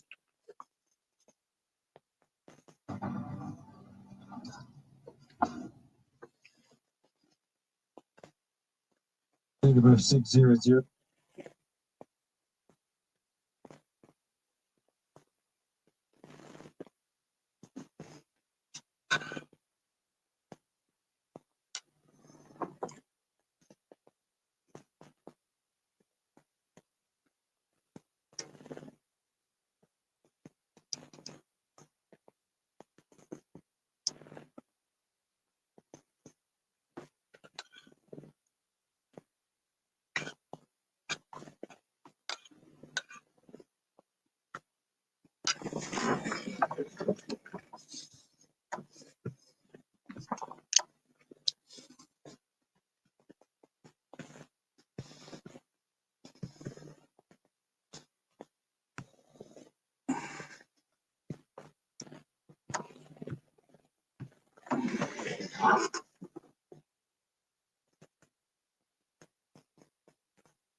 Log 9.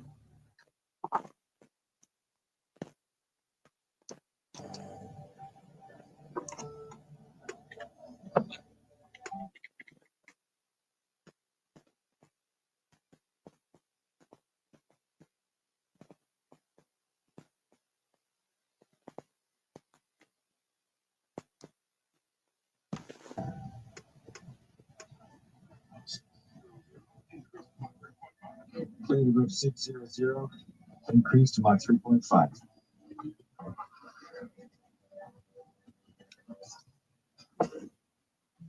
Admiral, just in time, sir. I'm moving. So are you. Care to explain? Transitioning to scramjet.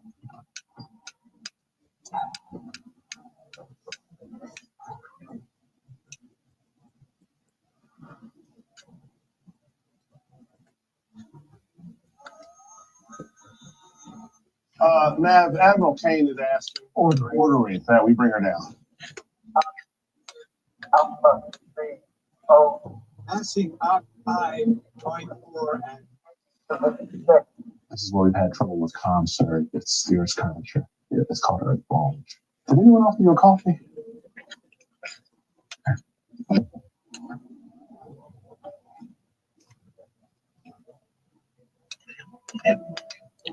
Is that Mach 7, pushing 8, flight data? receiving. Data's good.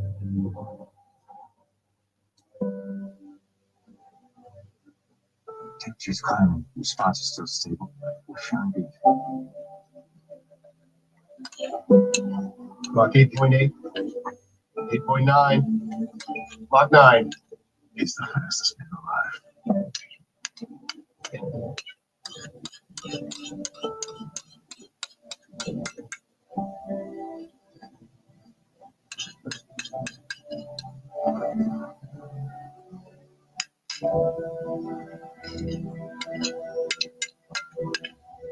Talk to me, Pierce.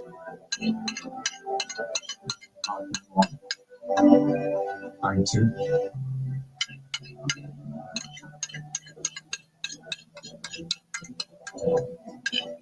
Mach 93. 4. Approaching high hypersonic.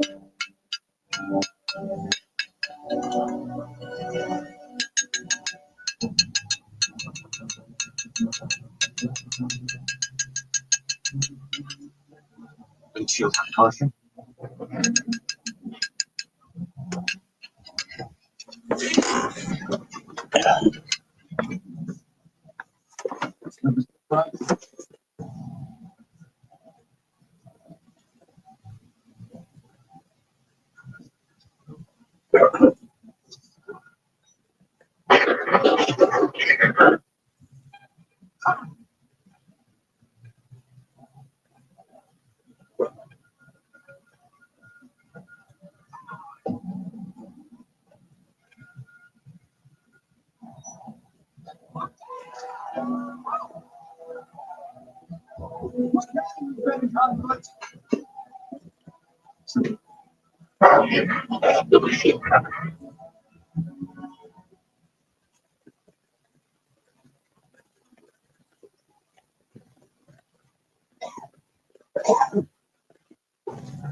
Some balls.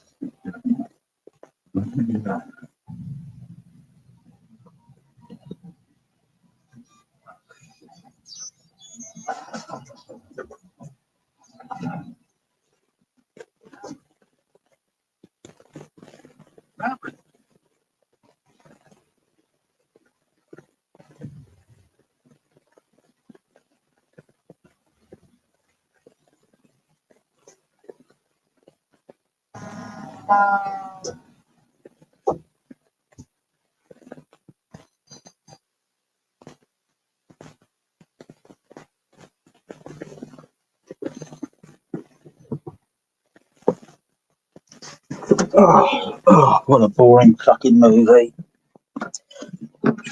Oh.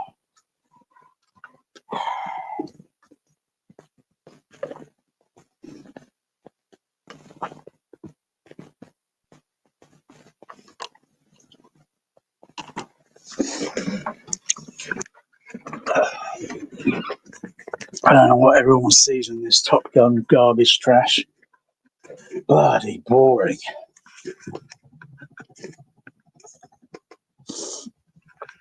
Fucking worst fucking Atmos mix of what was it, last year? Or was it the year before? Worst fucking Atmos mix period.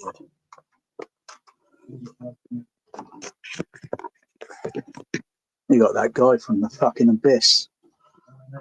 I thought this movie was about the Abyss, and we're going to have a decompression chamber soon. Maybe fucking aliens and shit. You know what I mean? You should be at least a 2-star admiral by now. You can't get a promotion. You won't retire. And despite your best efforts, you refuse to die. You should be at least a 2-star admiral by now, if not a senator. Yet here you are. Captain. What is that? It's one of life's mysteries, sir. This isn't a joke. I asked you a question. I'm where I belong, sir. Well, the Navy doesn't see it that way. Not anymore. These planes you've been testing, Captain, one day, sooner than later, they won't need pilots at all. Not anymore. These planes you've been testing, Captain, one day, sooner than later, they won't need pilots at all. Pilots that need to sleep, eat, take a piss. Taking a piss? Testing, Captain. One day, sooner than later, they won't need pilots at all. Pilots that need to sleep, eat, Taking a piss. Pilots that disobey orders. Pilots at all. Pilots that need to sleep, eat, take a piss. And testing. Captain. One day, sooner than later, they won't need pilots at all. Pilots that need to sleep, eat, take a piss. Pilots that disobey orders. All you did was buy some time for those men out there. The future is coming, and you're not in it. Escort this man off the base. Take him to his quarters. Wait with him while he packs his gear. I want him on the road to North Island within the hour. North Island, sir? Call came in with impeccable timing, right as I was driving you to ground your ass once and for all. It galls me to say it, but for reasons known only to the Almighty and your guardian angel, you've been called back to Top Gun. Oh, boring. Sir, you are dismissed, Captain.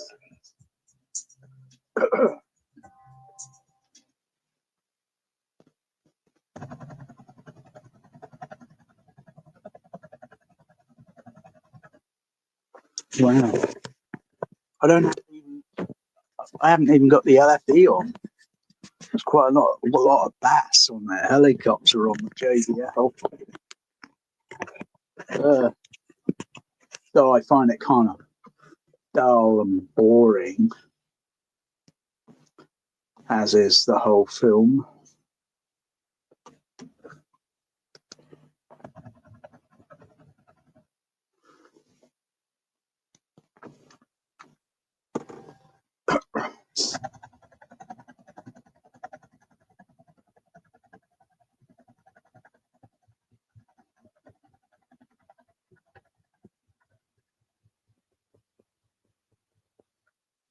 God.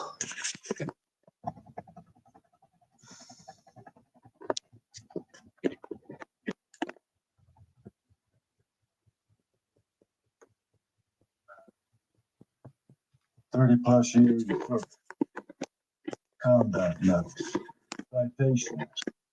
Only man to shoot down 3 enemy planes in the last 40 years. How old is he? Is he 100? Oh, he seems like it. Must be all that box X and injections. Distinguished. Oh, I'm extinguished. I'm about to my limit now. I just got to turn this movie. I can't really say there's anything more great about it. It's just a garbage Atmos mix. Oh yeah, you see, everyone thinks Atmos automatically, but you gotta go to a cinema today with very low expectations for Atmos movies, directors, movie actors, and all this. But you gotta go in with very ultra low expectation. And like I say, do you think you're hearing it all? Probably not. Probably little bits, little portions. It depends on how good and rehearsed, whether they rehearsed it. I mean, they got that stupid Avatar back in cinemas. I was thinking only yesterday about that tiny percentage, thinking, should I get off the bus, get a ticket? I'd have to wait maybe about 40 minutes until the next show. And I was thinking, I don't want to see Avatar and something about Jake Sully and his Avatar Fern Gully baby family. What's this going to be? Like a drama about a soap opera with a little bit of action now and then? I think no. And I'm not really impressed with the sound system. They haven't got THX sound system down Bournemouth, so no, not interested.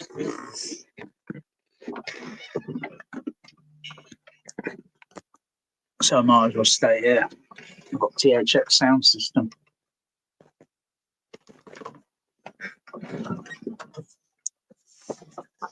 Oh.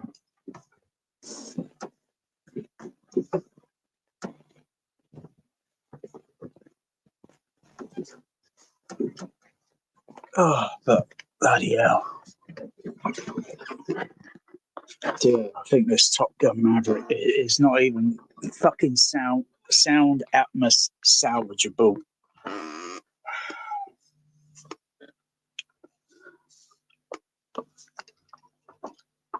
I heard one home theatre today. I'm not saying which, but the echo and reverberant in the room was absolutely terrible. It just echoed everywhere. You can hear it all being picked up by the microphones. They look around. It's just an average room, like mine, but it's got no treatment, and it just has this honky sound. So every time short impulse is on dialogue, you just hear this honkiness. That's not even on the soundtrack. If you monitor it on headphones, you wouldn't hear it. And he's got a high end home theatre.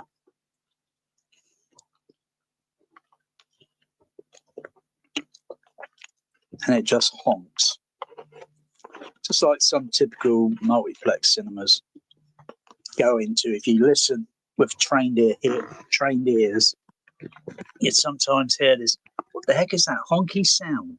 It's not even on the soundtrack. Why is it there? Why haven't they sorted it? Melanie.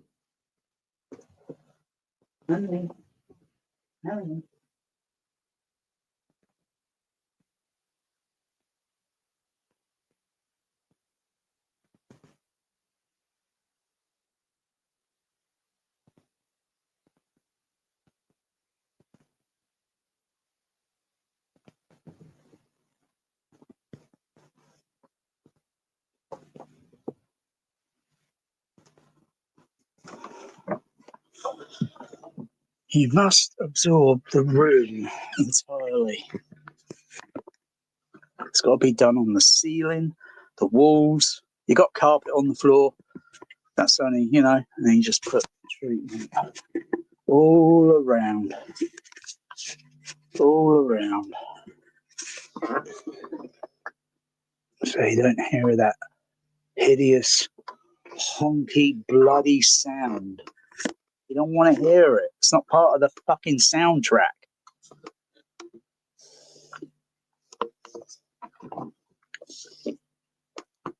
That's why cinemas still have this very short. It's very short, but it's still there, and it needs to be a little bit more thoroughly absorbed, so you don't hear it, and you hear it as if you would put headphones on and you hear the soundtrack mix, or if it's got echo for effect or reverberation for effect, that's there for an effect use. Otherwise, the auditorium's doing for crying out. You can't get a promotion. You won't retire. So I get nice, clear dialogue. Distinguish. Nice, clear dialogue.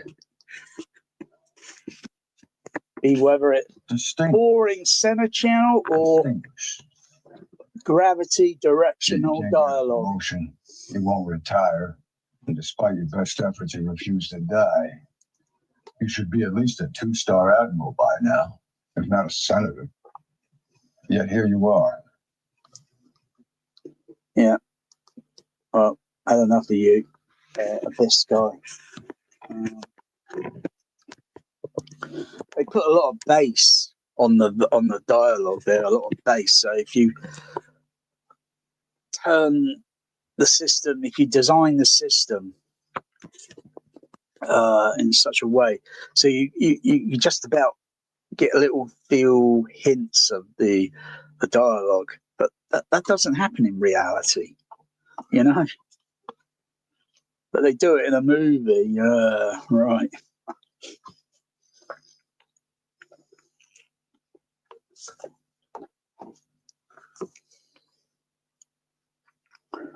Yeah. Anyway, so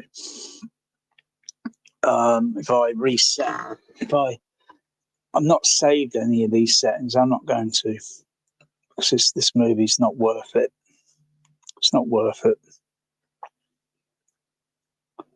So when I exit, if I exit this page on the Dolby Atmos page, all the level settings, they'll just go back to normal 0 because I haven't gone into the preset and then saved it, and then maybe save it as a name, a title or such. This movie hardly gets played in any case. It's a worthless piece of rubbish. I'd rather put on Star Trek 2 The Wrath of Khan in simple 6-track, or maybe play the NTSC Laserdisc Dolby Stereo. The Maverick Top Gun is just worthless Atmos. It's got bass, so what? But it's just generally the whole mix overall is just worthless. Might as well mixed it in mono. So, ejector seat. Meow. Maybe. Maybe I can throw it and fly it.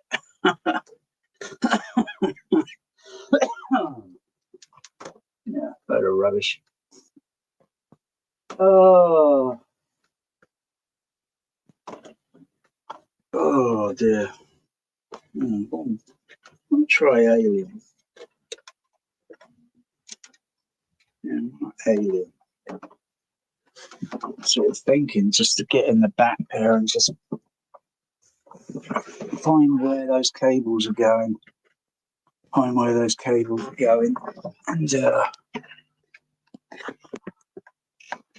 oh yeah, I've got to go to what's it mode?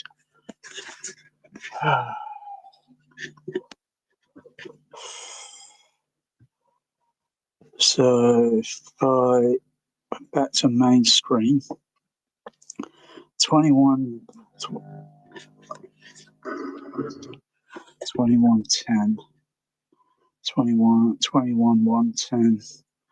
Okay, it's up to 22 110, but that's when I got the when I connect those AES things to the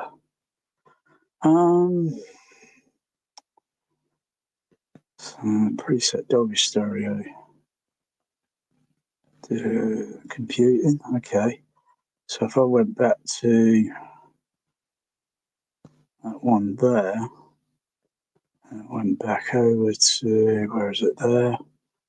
And then input, just check the signals. Let's just look.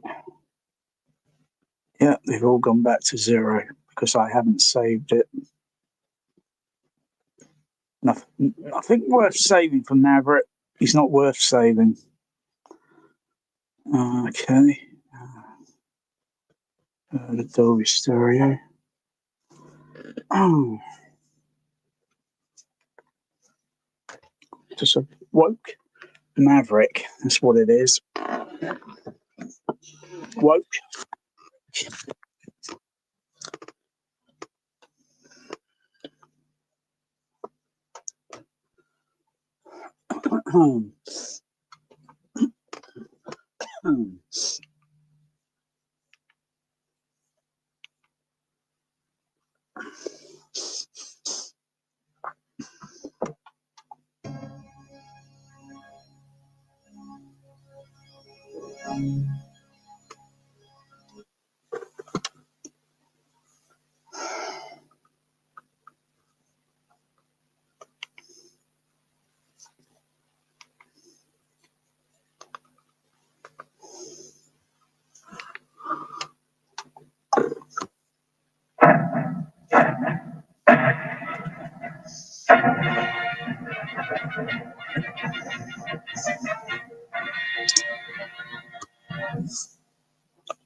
Got that? All right, we're going in. Yeah, we're going in.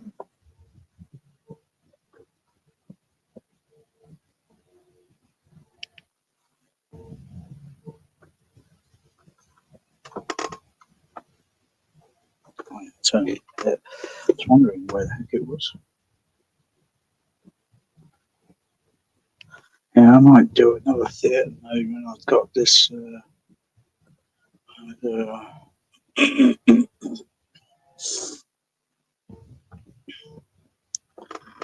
of thing.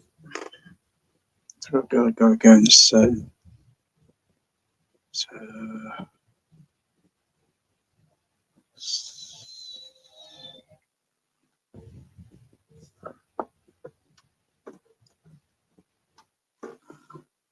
um,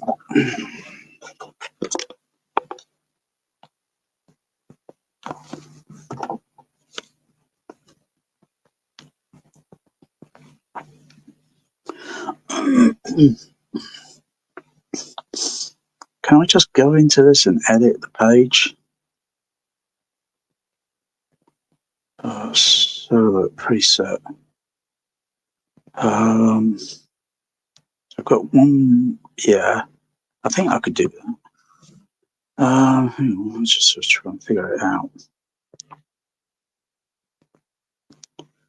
Where is it there? Layout.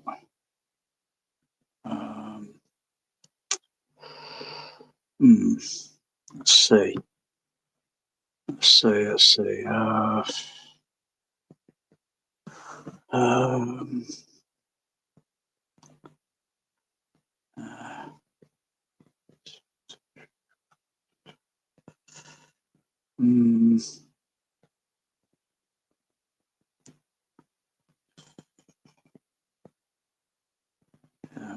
Maybe try that mode.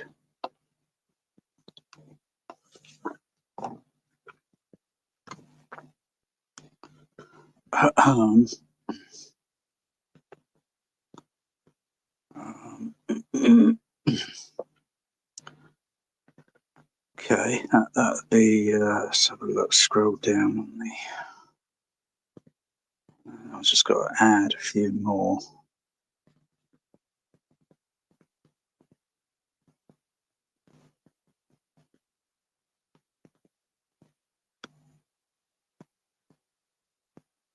So, okay. Let's go up, have a look. RS. Hang on. Got RS4 there. So let's just have a look at the outputs there.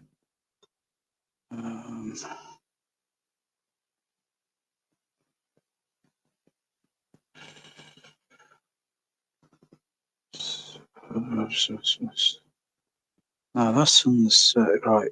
Just add, okay. Add that. And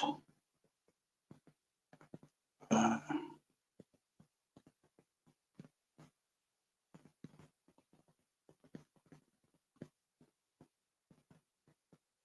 Add that.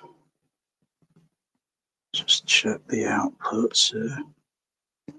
Okay, okay.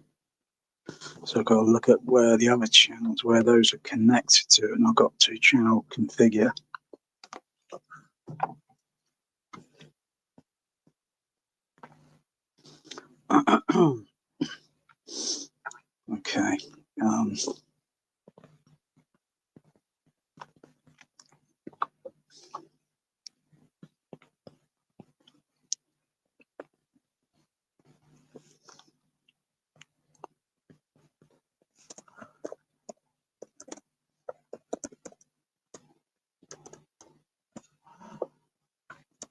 Okay. Okay.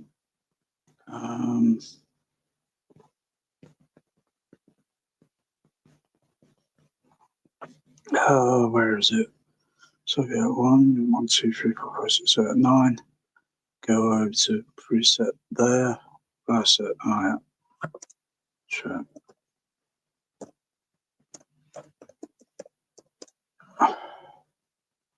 And save it there. It should go in. Okay.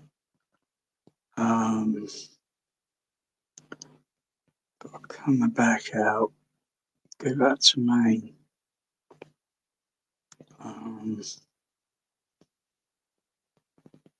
Go to there.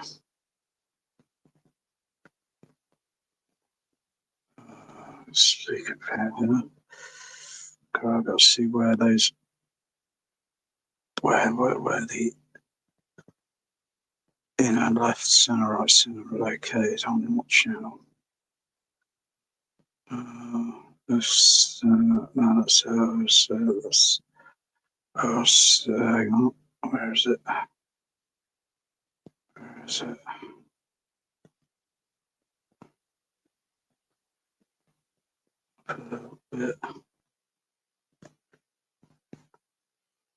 Channel 20 on the outputs, channel 21, channel 20 and 21. Okay, 20 and 21.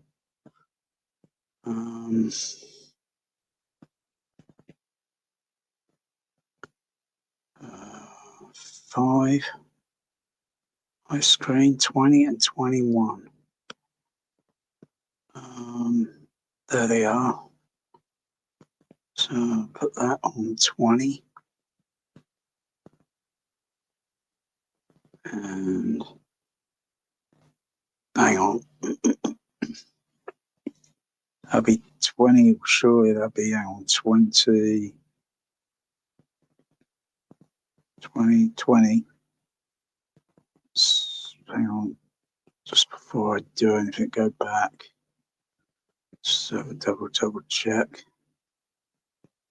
Just make sure the continuity is right.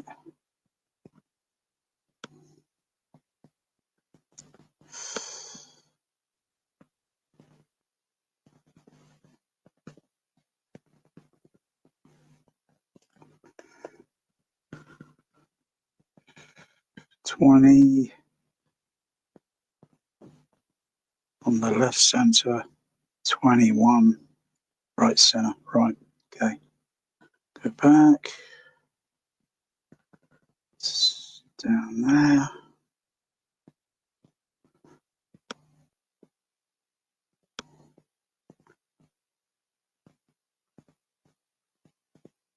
That's channel 20. And that's channel 21. Okay, and then go back up here. Come over to preset there and save. Okay, now I need to test it.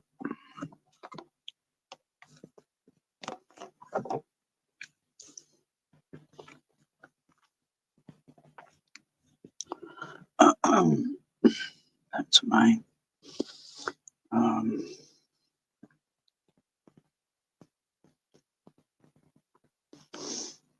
Down there. See where I've got processor input. Yep, they're showing up there on the screen. Okay, I need to test it. Pink noise input.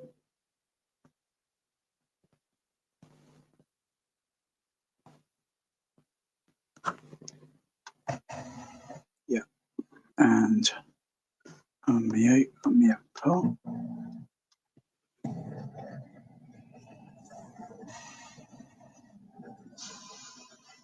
Yeah, that's working. Okay.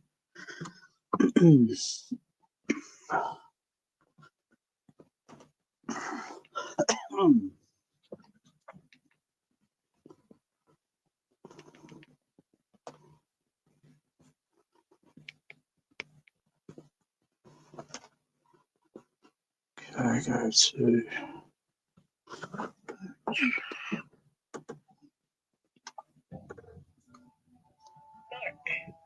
12, 11. Equatorial over failed. that's made. Come down to where is it? There. Wow. Manage.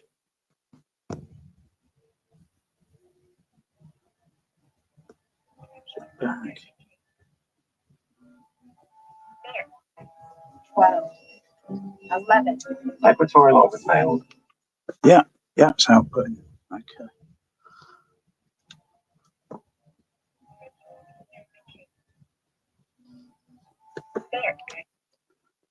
Go to meters.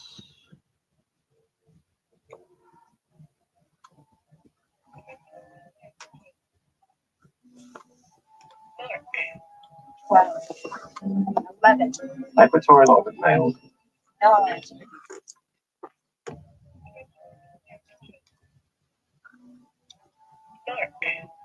12, 11.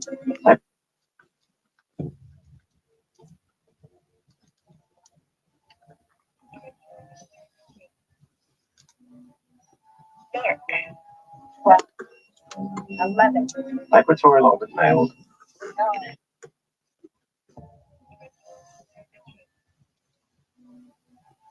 Oh wow. Alien M5 screen.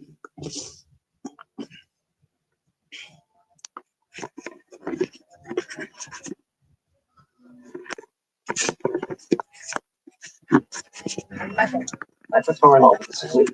Better than Maverick. Got that.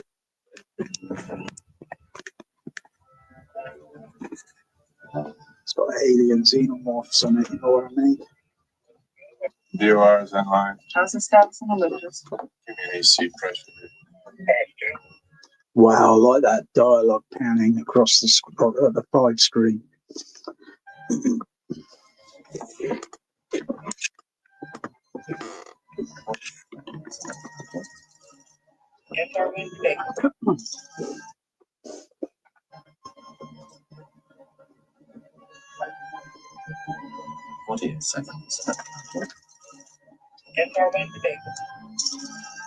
Ready to disengage from platform. 1, 27, 18, 17, 12,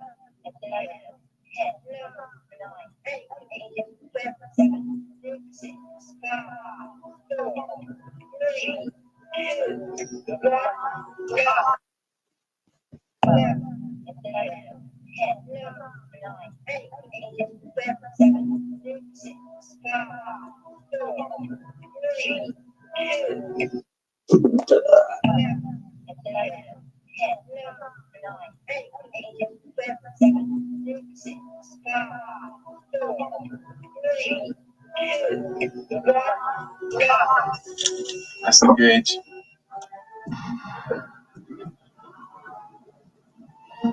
The billing is clear. Wow. Money's safe. Let's take you down.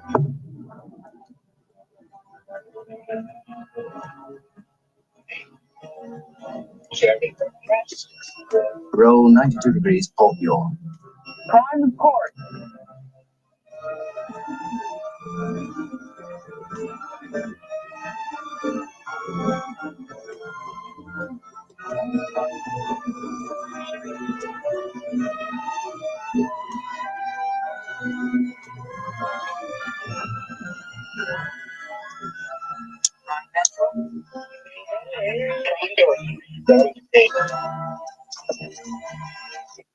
Wow.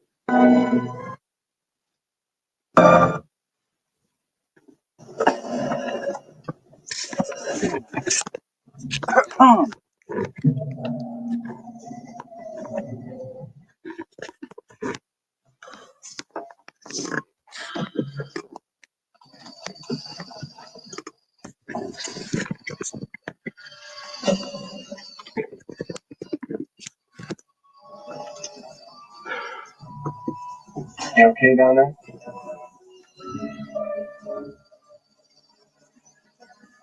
Can you see anything? A cave. A cave of some sort. Oh, I don't know. It's like the bottom tropics in here.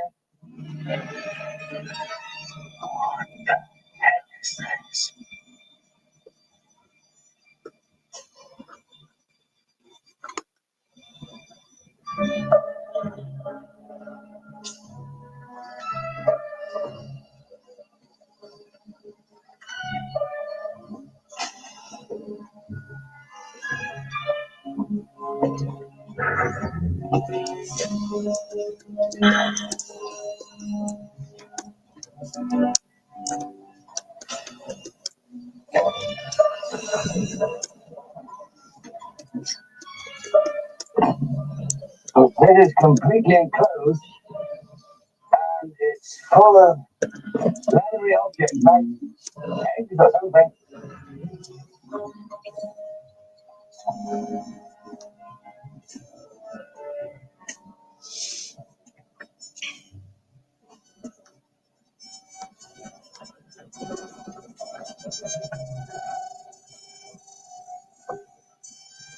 There's a layer of mist just covering the eggs.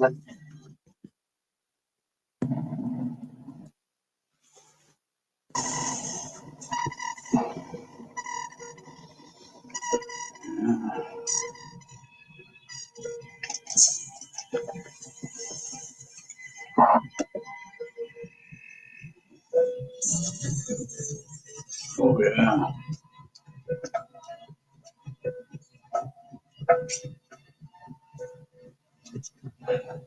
Well, that's the first junction. Dallas, I'm right here. Okay. We're in position. I'm just trying to get a reading here. The airlock is open. Okay, Ripley. Ready?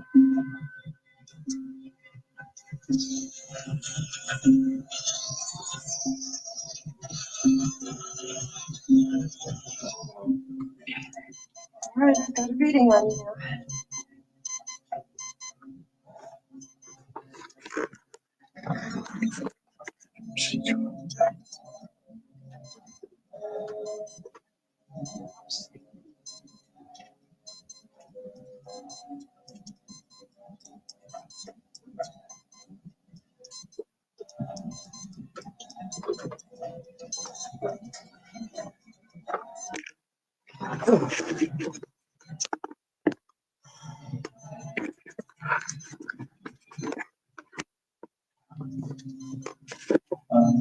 The last two junctions.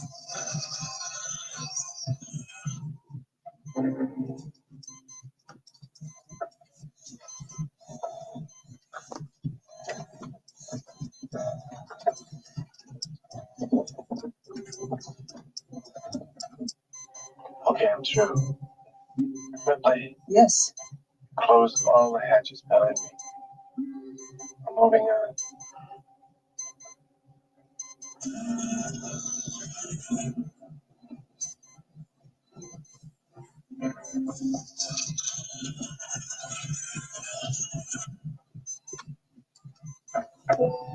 Dallas, hold it a minute. I think I got it. Yes, I got it. Where? It's somewhere around the third junction.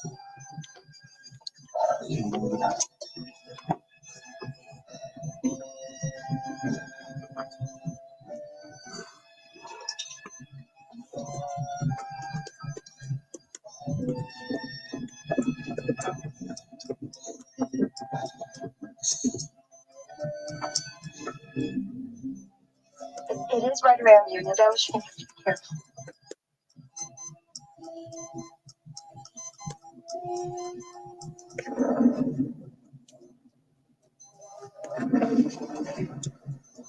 All right. On this, the third junction, I'm going down.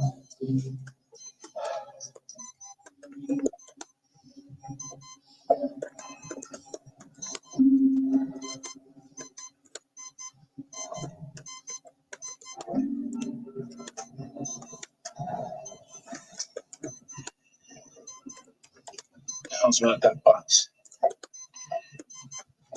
Dallas, you're gonna have to hold your position for a minute. I lost the signal.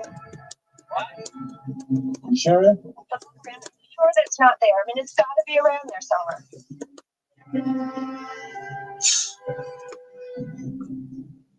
Check it out, Lambert. Maybe get interference. Dallas, are you sure there's no sign of it? I mean, it is there. It's got to be around there. Dallas? All right.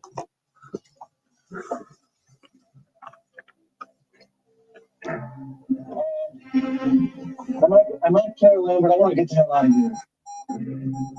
Oh, God, it's moving right towards you.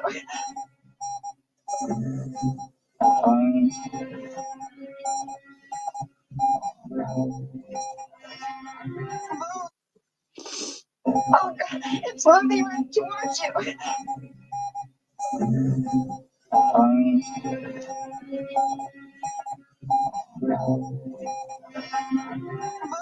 out of there. Ooh, the alien's coming. Whoa, it's hungry. Hasn't been fed for a few hours. Oh, the alien's going to have a Big Mac Dallas burger. Oh, with extra French fries and a milkshake to go. Oh, yummy, yummy, yummy. I'm hungry. Dallas? He's toast. He's dinner for the alien. Aliens. Well, you got to think of it. I mean, alien needs protein and nutrients, you know, so it's got to have a meal.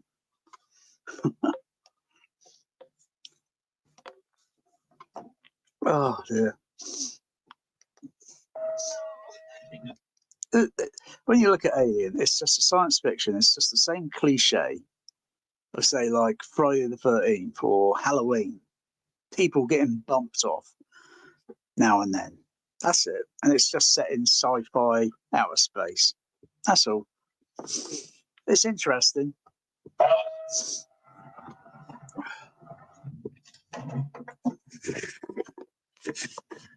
You found this thing. Oh, no Dallas. No blood. No Dallas. Oh, the alien cleaned its plate. Nothing. Oh dear. Damn, bugger. You won't get anybody see nothing. Why don't we just all stay here in this dinner room and wait for the thing to come to us, and then we'll zap it out into outer space. Unless somebody has got a better idea. Yeah, let's all walk around singly, shall we, and get taken out by the alien. Oh dear. Proceed with Dallas' plan. What? And then go like the others. Oh, no, you're out of your mind. You got a better idea? Yes. I do the way back in the ship. We get the shuttle and just get the hell out of here. We take our chances and just hope that somebody picks us up. The shuttle won't take 4. Well, then why don't we trust brothers? I'm not killing these drawers. I'm for killing that goddamn thing right now. Okay. Well, let's talk about killing it. We know it's using the air shafts. Will you listen to me, Parker? Shut up! Let's hear it. I'm killing these drawers. I'm for killing that goddamn thing right now. Okay. Well, let's talk about killing it. We know it's using the air shafts. Will you listen to me, Parker? Shut up! Let's hear it. I'm killing these drawers. I'm for killing that goddamn thing right now. Okay. Well, let's talk about killing it. We know it's using the air shafts. Will you listen to me, Parker? Shut up! Let's hear it. I'm killing these drawers. I'm for killing that goddamn thing right now. Okay. Well, let's talk about killing it. We know it's using the air shafts. Will you listen to me, Parker? Shut up! Let's hear it. Let's hear it. It's using the air shafts. That's the only way. We'll move in pairs. We'll go step by step and cut off every bulkhead and every vent until we have it cornered, and then we'll blow it the fuck out into space.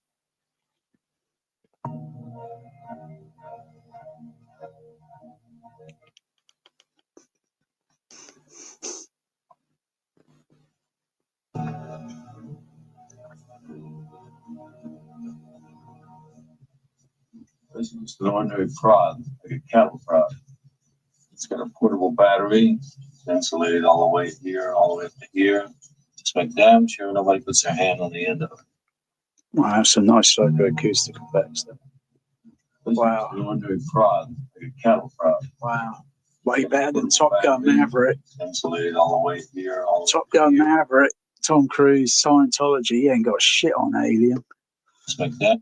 I think we should have a xenomorph attacking Tom Cruise, eh? Puts their hand on the end of it. Shouldn't damage them, bastard, unless its skin's thinner than ours. But it will give him a little incentive. We just have to find. I've taken care of that. I've designed this tracking device. It's set it to search from the object. Let's all go into the air vent, shall we? I haven't got much of a range. A certain distance. Oh, it's like the bear song. You go down in the woods today, you're bound to have a surprise. Da da. Might see a xenomorph. Da da. Like the xenomorph is like, you know, with the 3 pigs or the 7 astronauts. Hey, knock, knock, knock. I'm gonna huff and puff and I'm gonna xenomorph my way in and eat you all up. 2 teams. Ash, Oh, Lavard, and I review tape Parker and Brad. Now, anyone see this thing and catch it, and then Parker is holding this. see this thing. 2 teams. Ash, Lavard, and I review tape Parker and Brad. Now, anyone see this thing? William Shatner.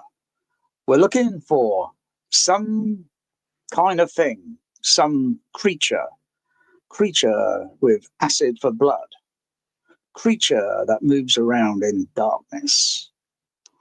The Parker is holding this. Lap, Parker, I don't want any balloons. How do you go there? Catch it, put it in the air. Set phasers to kill. No, wait. We don't want to zap it. It's got acid for blood. We don't want it going through the hole and we'll all get sucked out into space.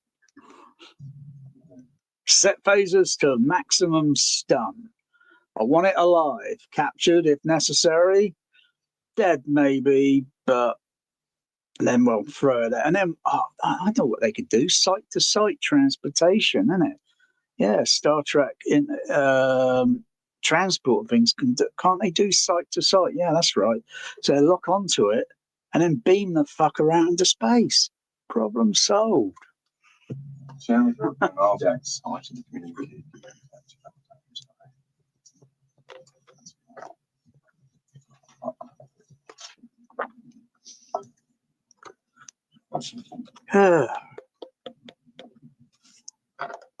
Yeah, that's okay with the 5 screen.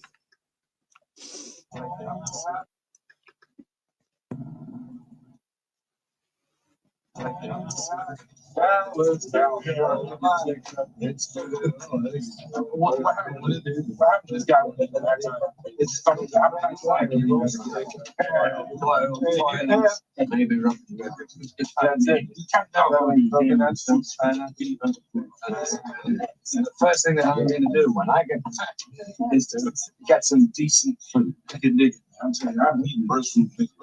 Then it tastes better. You know what I'm saying?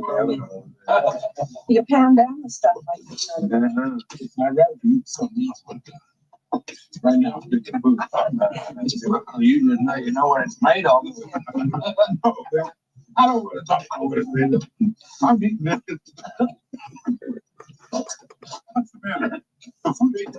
Maybe. You too, but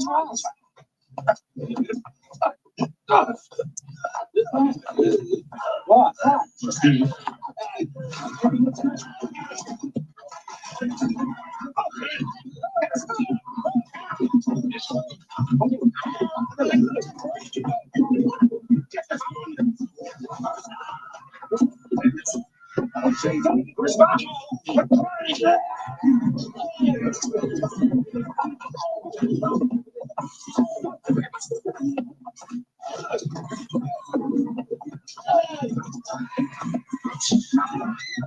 Wow.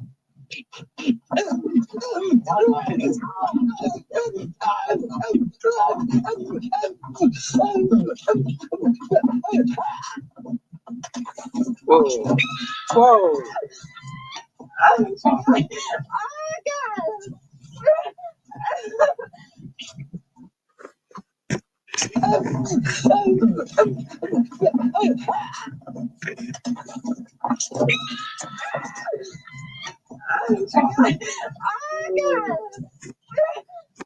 Oh, sick.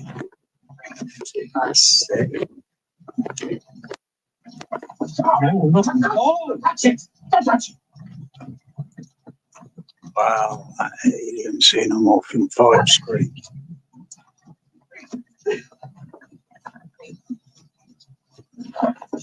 Really analysed the xenomorph.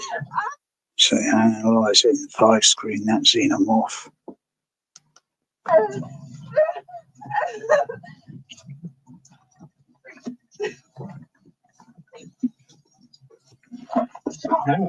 Oh, that's it. That's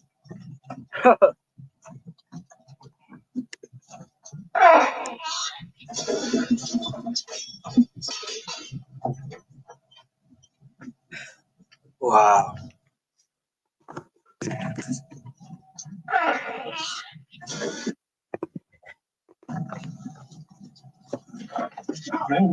Oh, that's it.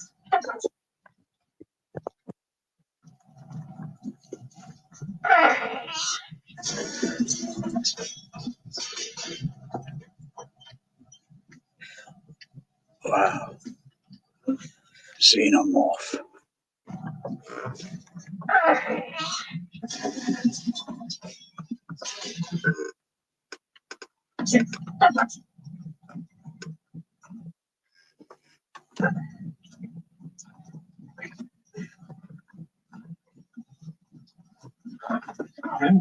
Oh, that's it. That's it.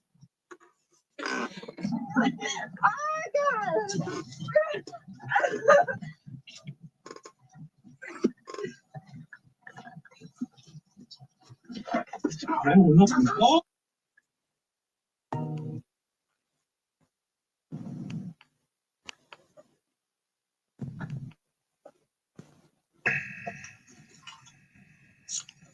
how come the company sent us a gun?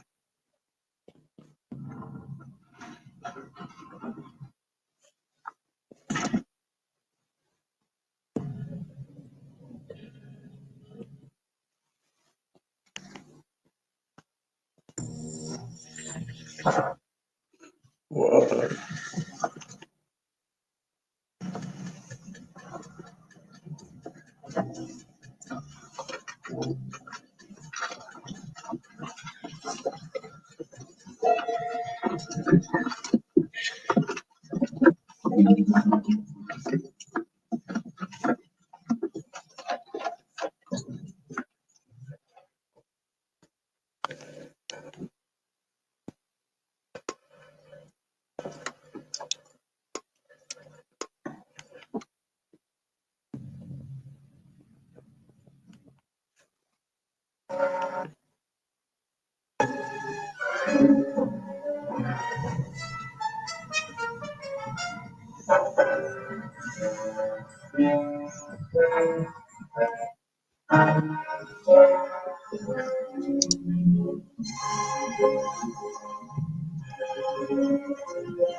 She's trying to sneak in.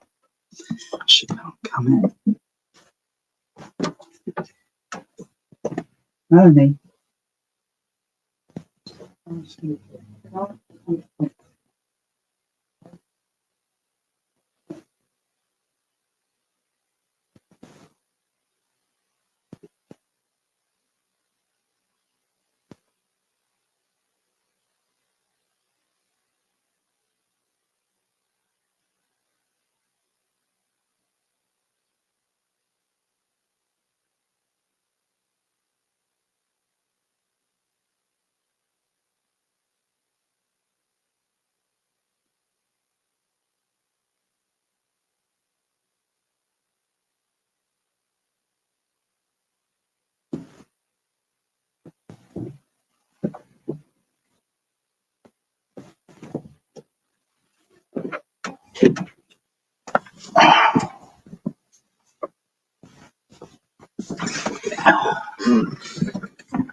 Oh.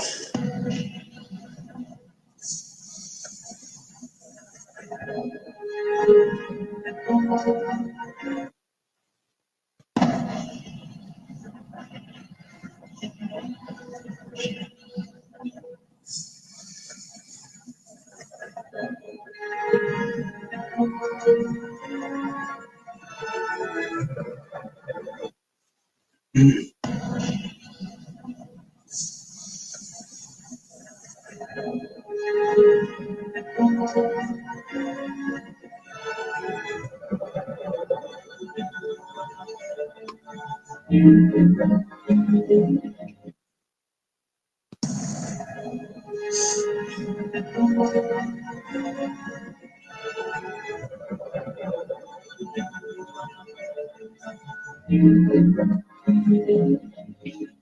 report of the commercial starship Nostromo. Third officer reporting. The other members of the crew: Kane, Lambert, Parker, Brett.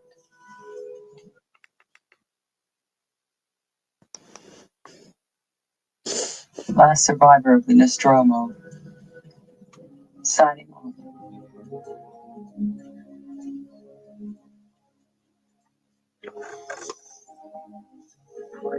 Come on, Ken.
This one's got the what's that?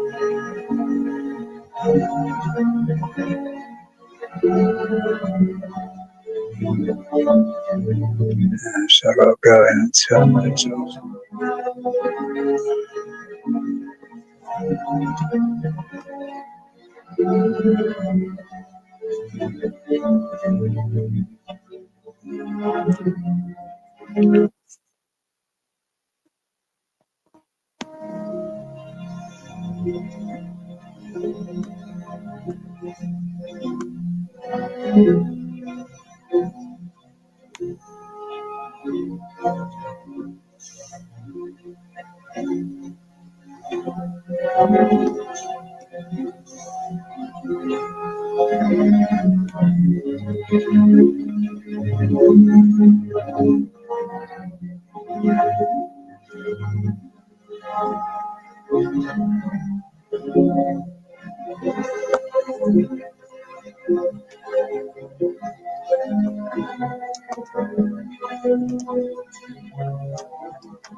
Right, just check those.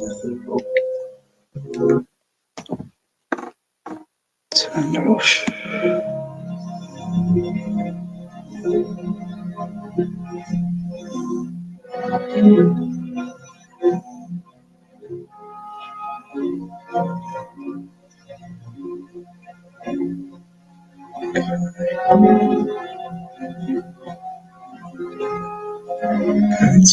Setting.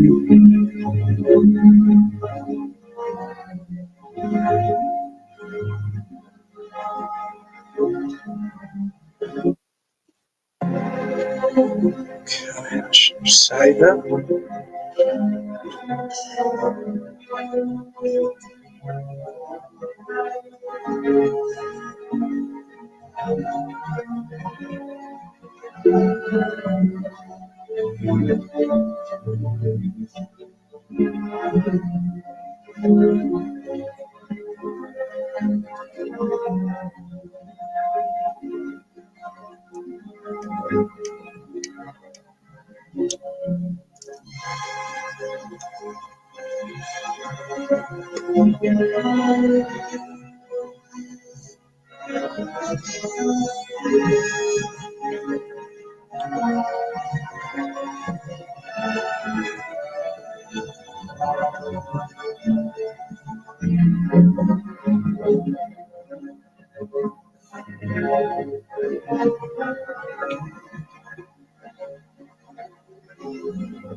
Let's do some check tests.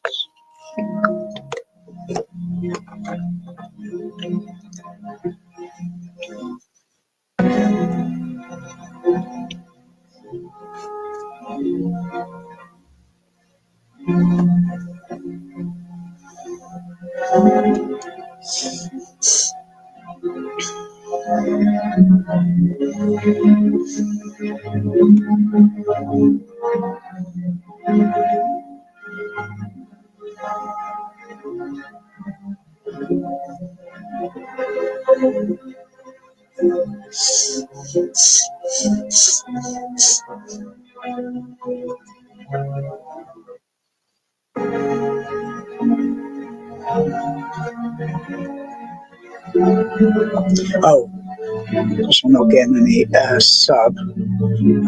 That's on channel. Oh gosh. Yeah, because I'm not getting any signal there. Let's see. Go to channel.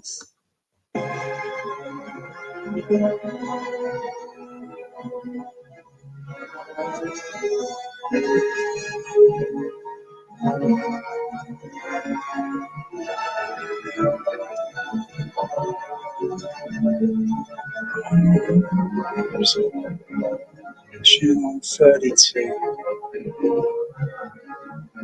Channel 32.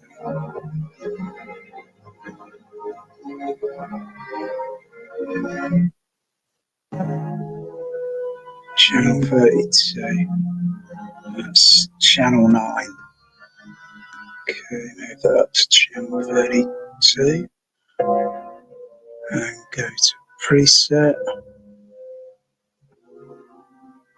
Save it.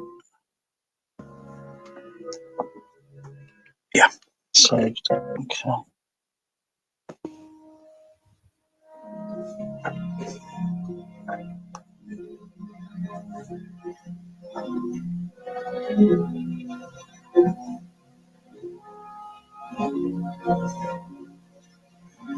Gradually getting the hang of how to set up format.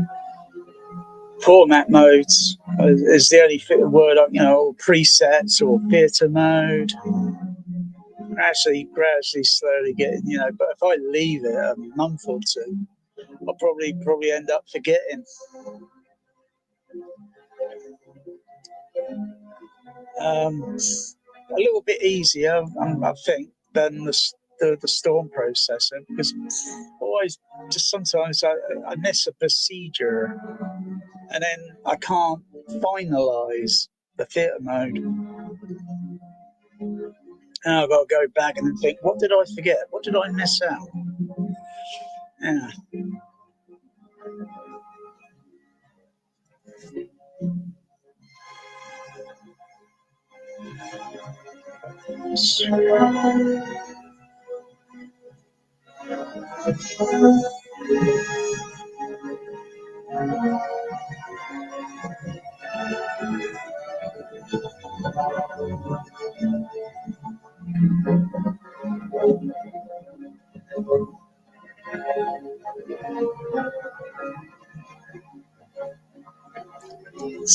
Though I think the illustration on the surrounds here is not accurate to what I'm actually running. So I'm running a left half, right half surround Dolby stereo configuration.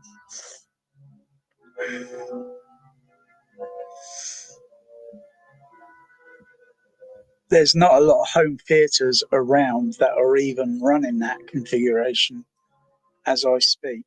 Everyone's got just a few speakers on the sidewall, or maybe two on the sidewalls. And then, the 7.1, that's only used as a 7.1 mix or what, but their 5.1 or whatever, even their 7.1 is not even proper configuration. You're supposed to have arrays going down around the room. Then you get the proper signature sound.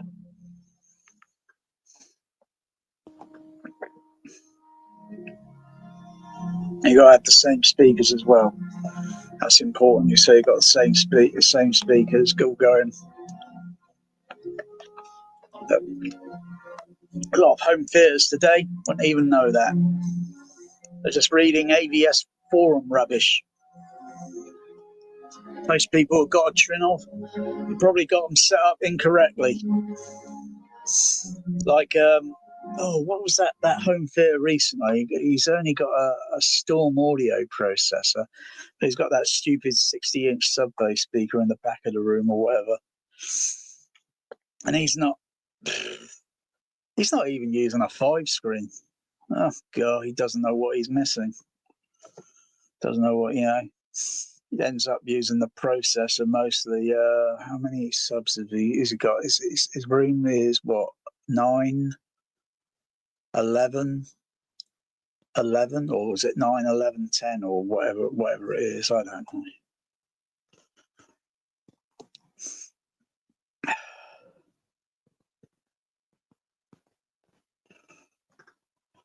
Yeah.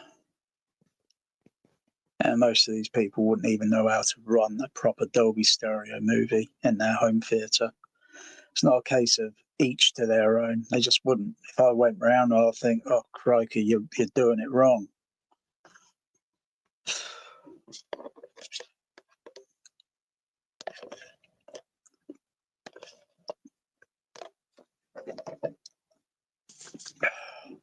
So how often would I use where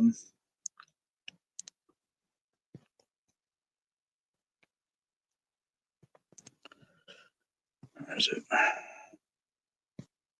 How often am I going to use the Dolby Atmos mode? Not that much. Use it as and when. It's just like probably back to the future. When 70mm and Dolby Stereo was monopolizing the cinema. Now it's all different things. It's a holy mess today. I think it's a holy bloody sounding bloody mess. Management is mostly at fault. And a lot of home theatres have their systems all set up rather poorly, I would say, except mine, of course, because I've been there, I've done that, I've done projection, been there, I've done that decades ago.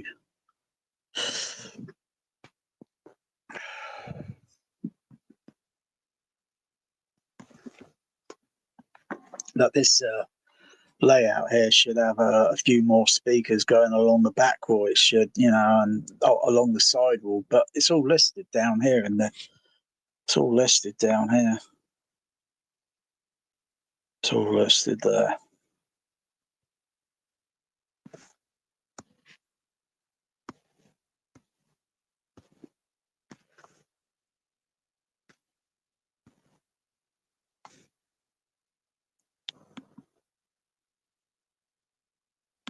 So use multiple surrounds.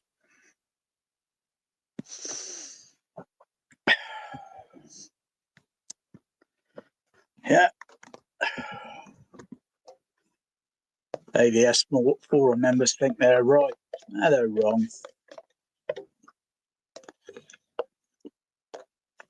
Even if you get a few that are, you know, they're probably very few and far between home theaters that might be doing their surround configuration. You know, so you got a theater mode to do Dolby Stereo mode and label it, call it Dolby Stereo. Or I've got two now. So I've got a 3-screen Dolby Stereo one or a 5-screen Dolby Stereo. I just used the one of the SDS configuration modes. So I get my five speakers behind there, and then just got to reposition the outputs so they go into the correct position. I could add more surrounds if I want, but as it is, it's plenty. Get nice Dolby Stereo experience.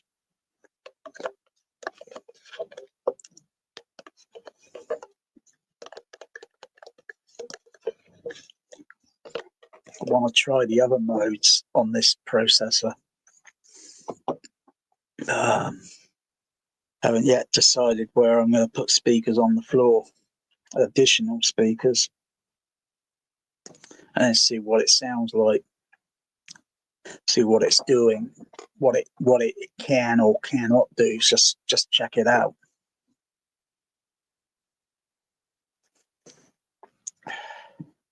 Everyone just, when they get a store, trinnov or store, they just select these simple things like, oh, I'm going to do a 7.1.4 or 7.16. It's always the same. It's always the same. Yeah, if you look at the process and think, oh wow, I can do that, and they're just thinking they're watching the stupid AVS or the stupid Audio Science Review, whatever stupid Audioholics. Yeah,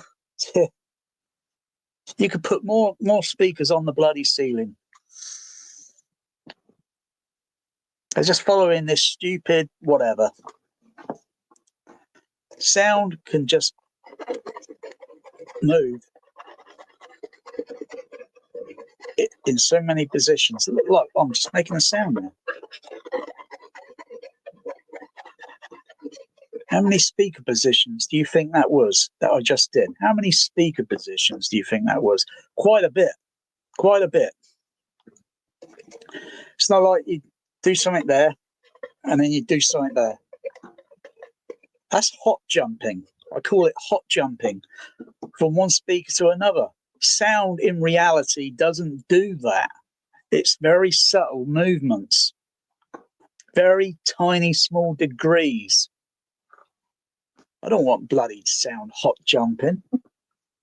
If necessary, I'll put some more bloody speakers up on the bloody sidewalls and, you know, build it like that array thing that was done in early 2000s, and it was put in one of the Chinese Manning cinemas in one of the smaller auditoriums, not the main large one, one of the smaller ones, and it was a line surround array, literally speaker, just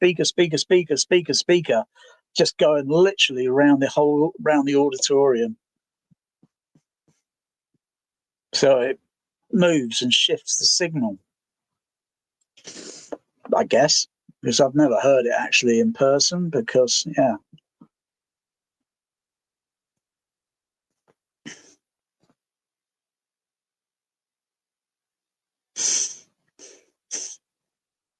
And I think it would eliminate or reduce the comb filter effect, you know, because where you got two speakers there, in front of you, and if you move your head side to side when playing pink noise, you get this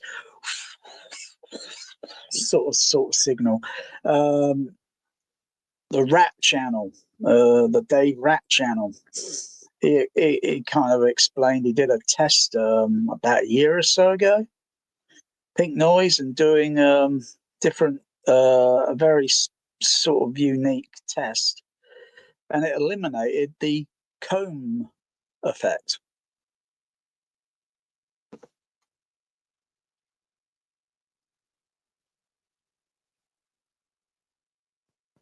Because when we hear, you know, sounds like individual sounds, they're individual.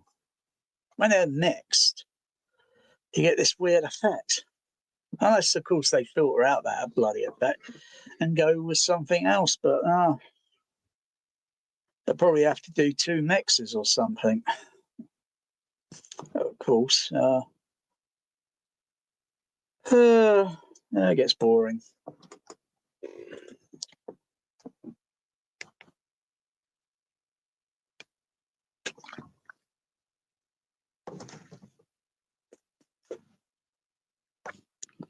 And when it's on sides surrounds, even when you move like this, slot forward, back, you still get that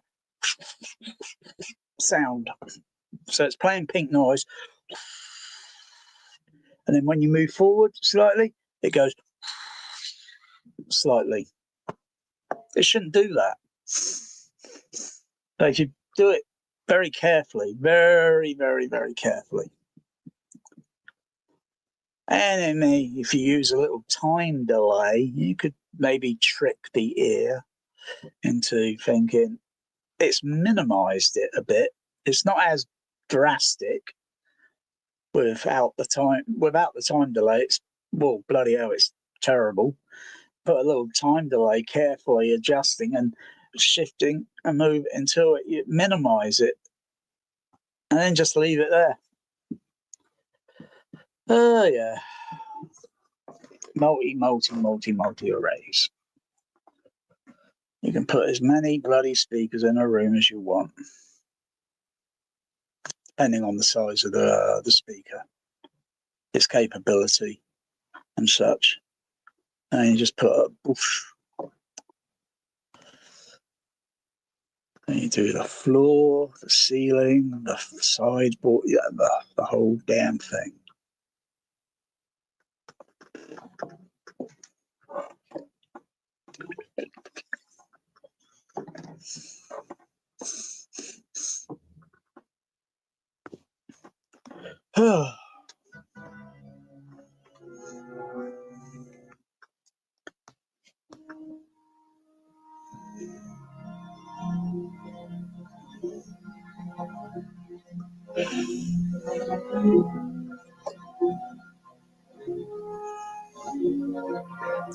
They still haven't got a decoder on this.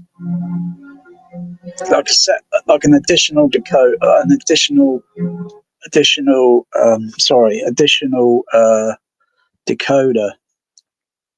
So when it goes into the end credits on Alien,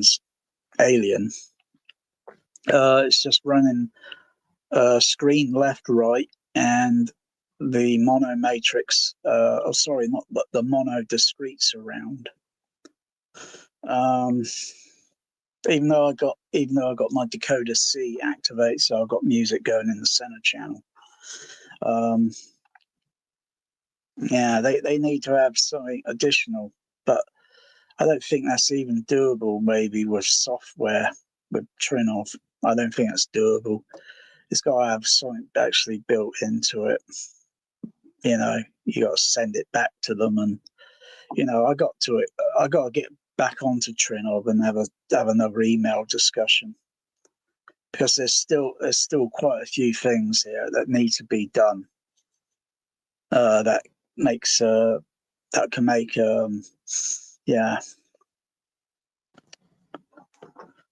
otherwise you got to add it on in the B chain, which is not a big deal.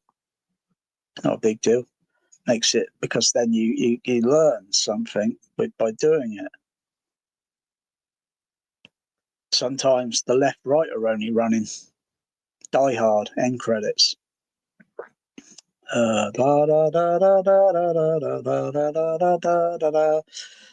only runs on left and right in the 6-track mix.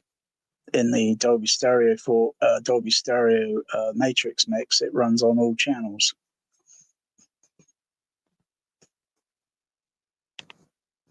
So it's put a Matrix decoder additional on the front, left, right, and then so that the signals, when there's no sound in those positions, there'll still be sound being pumped into it, and then and someone that may be familiar with it, and then they'll say, "How do you do that?"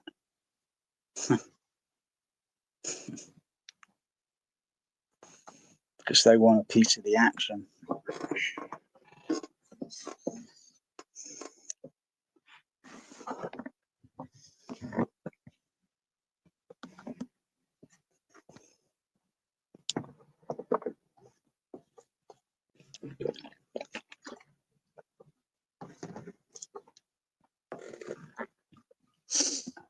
Yeah. So I've got to get in the back of the flipping rack when I can figure out which way and how I want to use the additional signal on the decoder C, because decoder C is very complicated in how this is all connected. It's very, very complicated, and complicated as it needs to be aligned with pink sine wave tone. Can take minutes and minutes and minutes and minutes, to align it, and then double check everything. Could take half hour or an hour. Yeah. Yeah.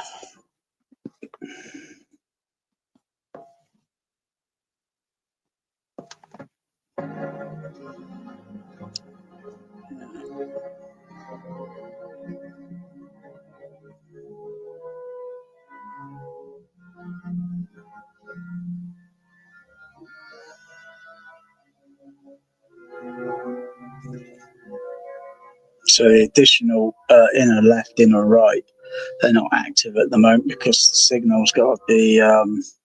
But I think there's a way I can trick that. I think there's a way I can be pretty complicated, because you got to have, say, like a little bit of sound mixing, little experience. How things are mixed and done, and maybe a little bit of CB radio, maybe a little basic electronics.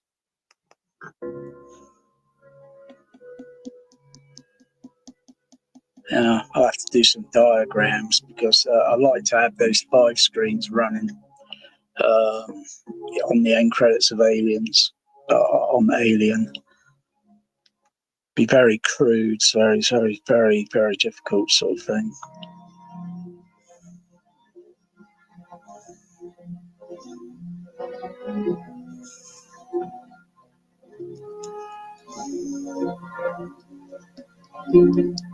Alien Air sounds great in THX, on a real THX sound system. Real THX.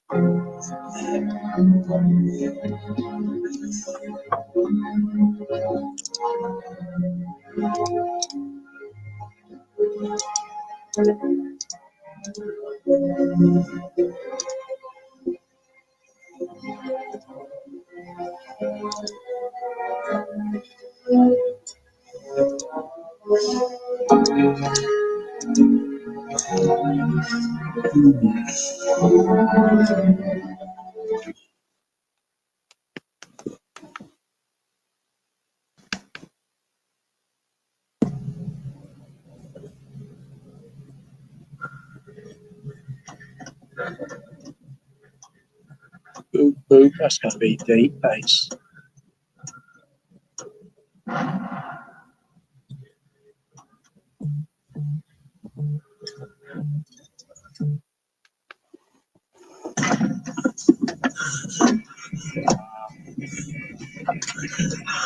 Wow. Wow.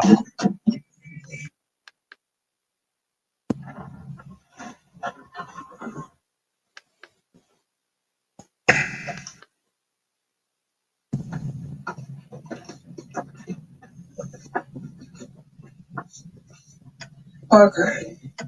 Lambert?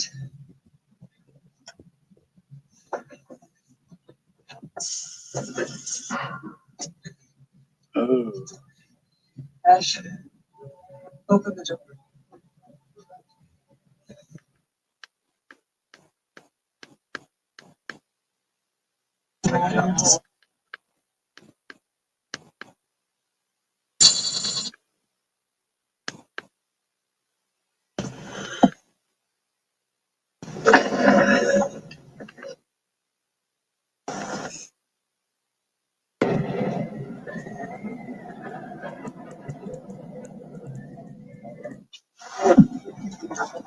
Wow.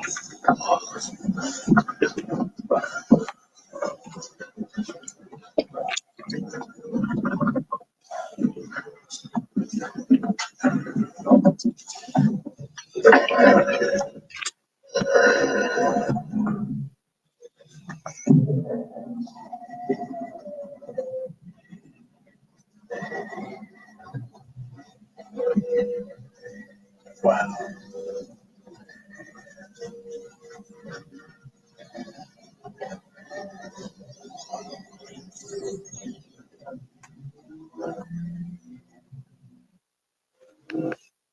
Wow.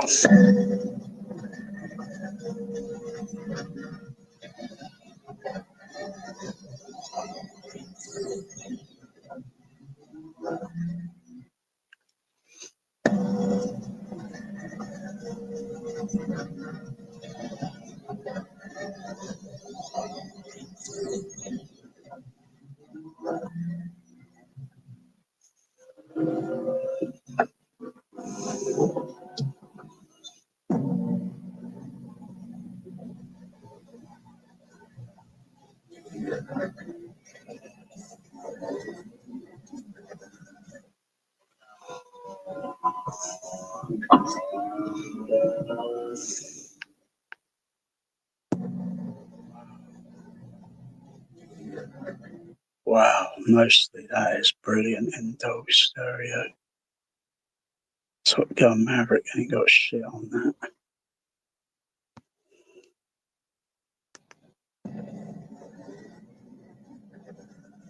Tom Cruise hasn't got Xenomorph on this.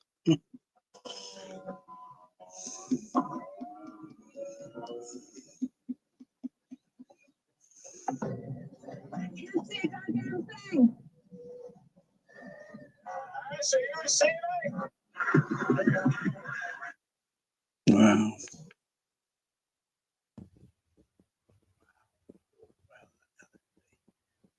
Lasers. Spaceships really rumble like that in space. 12, 11. Equatorial orbit. No. They should do a remix. I think just look at that. Look at that spaceship thing again. I think that LFE really does need to have LFE 1, 2, 3, 4, 5, 6, and whatever. I'd have to do some analysing on this.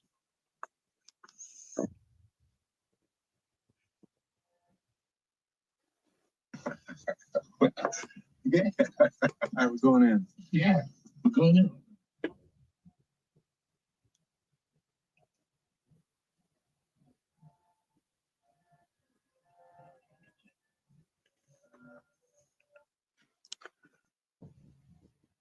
Just because something's very large, perceived as a large object, doesn't necessarily mean it has to have gigantic, stupid amount of bass or LFE, baby boom on it. You know, it's in a vacuum, for crying out loud. There's no atmosphere there, so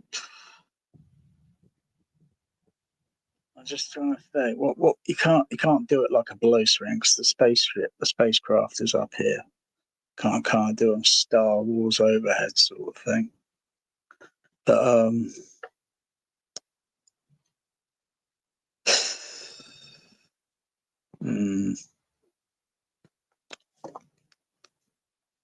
so you just get a bass that seems to sound like it's right up at the ceiling, it's down here in the middle, it's right down the floor, and it's literally uniform. But yeah, just when it's turned up, it just seems a little. Maybe the bass shakers, the bass shakers, So I'll turn the bass shaker on. Yeah, I was going in. Yeah, we're going in. So I feel it in the seat. But the thing's up there. It's not down there. Yeah. Just gotta try and think. Got to think of travelling on a bus. Mechanical vibration. 12, 11. Equatorial overfailed. 9. Grids energized.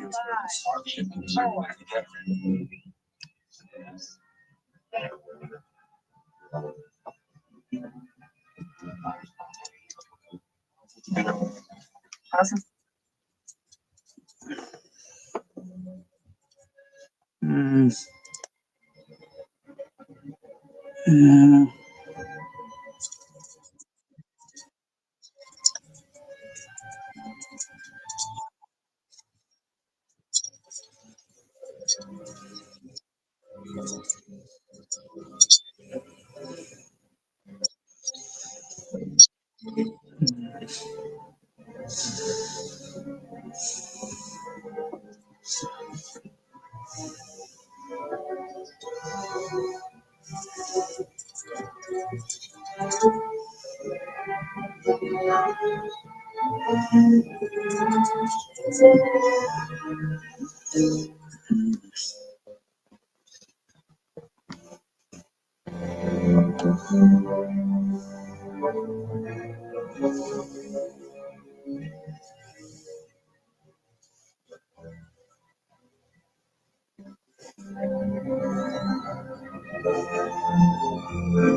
It's the surround sound mono. Let me put a signal delay on. Where is it? Can't make it sound stereo. Where is it? Output delay. Output delay. Hang on, go back to input. Is there a delay on input? Pulse, pink light sign, won't use. No, so I wanted to add so it goes. Otherwise, I've got to do it individually.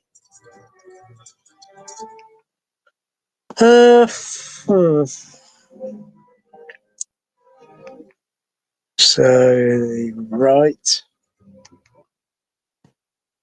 Where is it?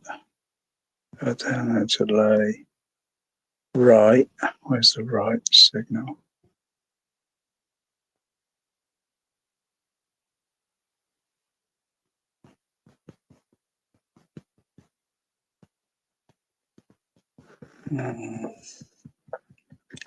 Go ahead.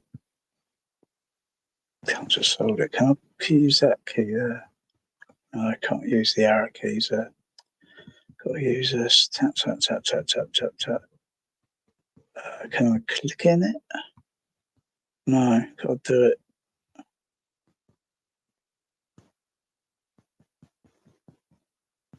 I'll use this one. Oh, yeah, that does it quicker. So, cut.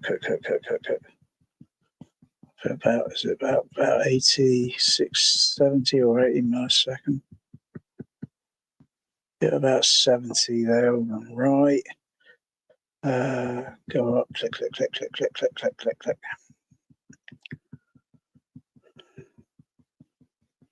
Go here, right, about a second.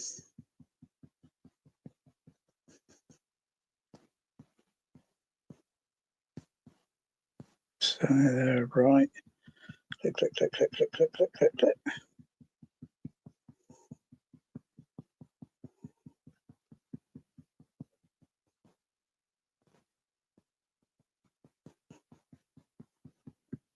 So that one. Oh, that's RS, yeah. So okay.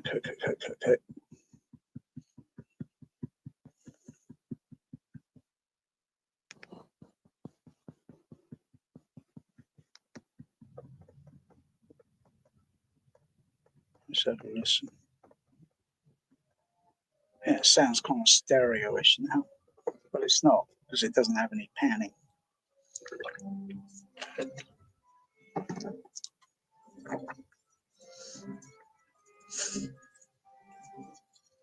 So one side of the surround's at delay, the other side the left at 0.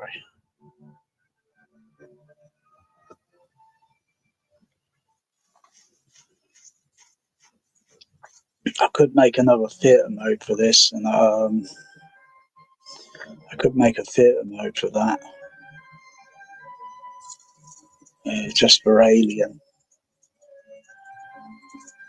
or maybe some other movies that got mono discrete surround.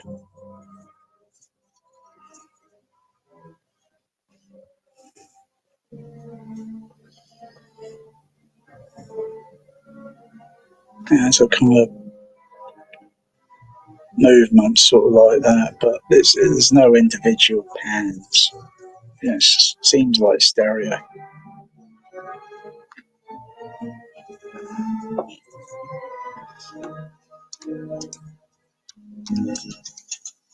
Let me see. Let's take you down. The villain is clear.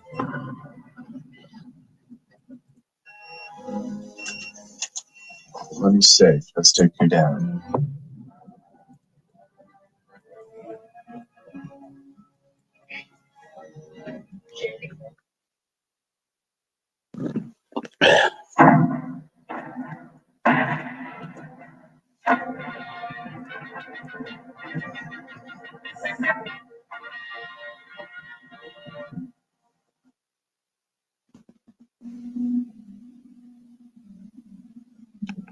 Wow.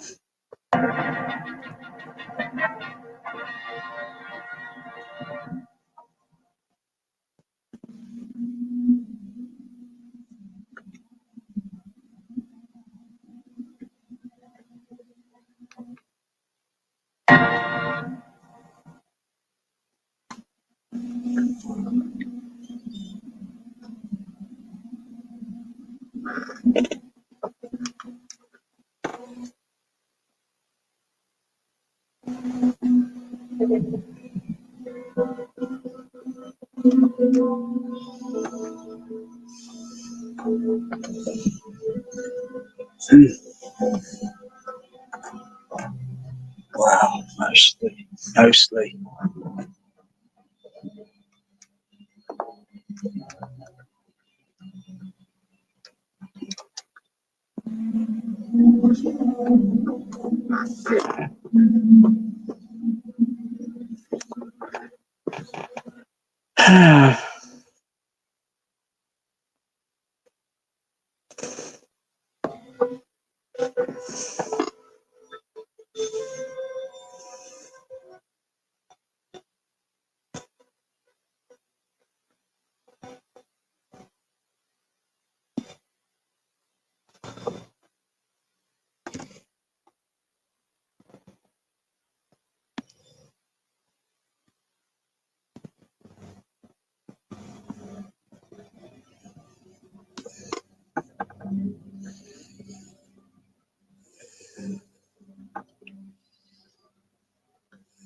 Mm.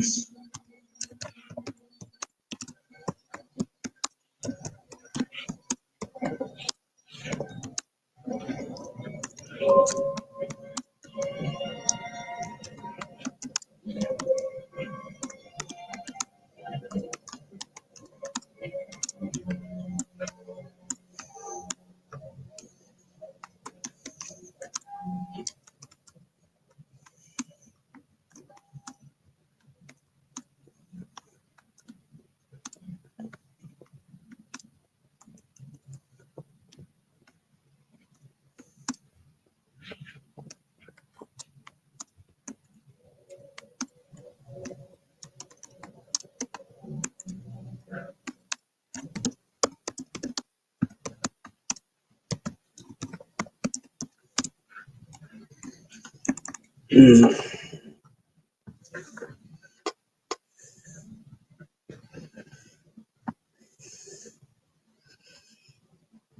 Mm.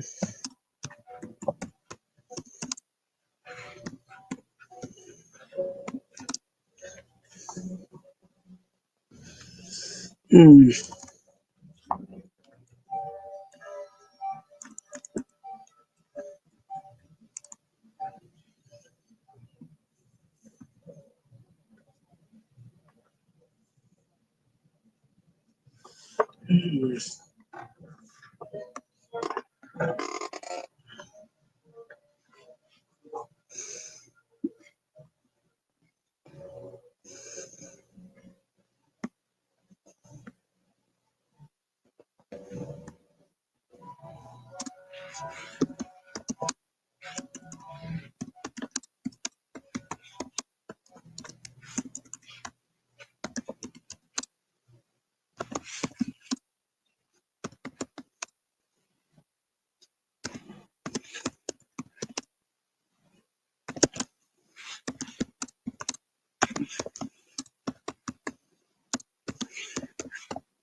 Mm.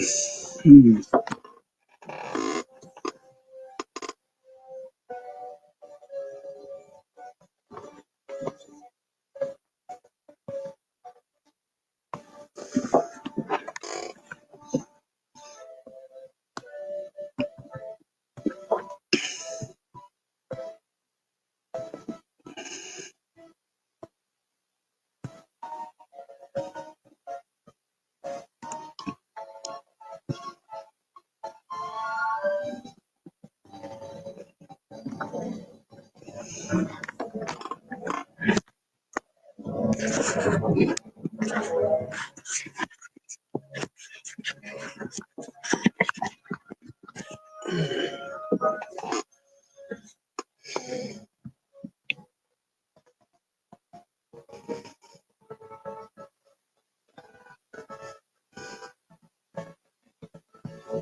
Mm.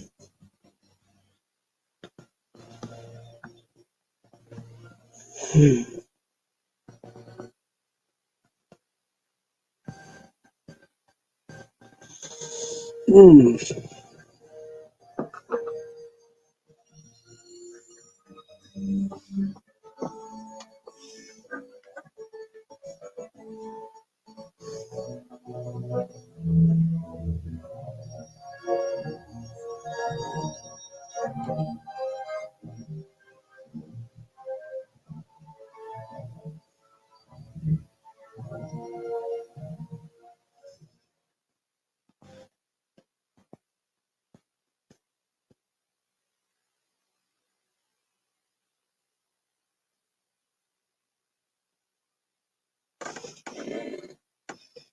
Anybody ever tell you you looked at?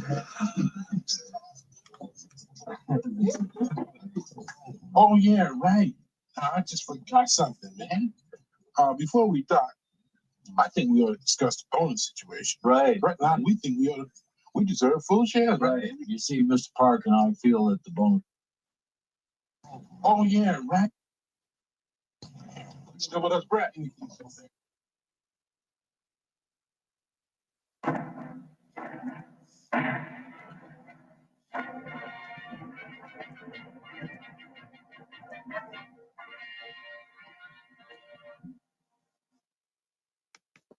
Wow.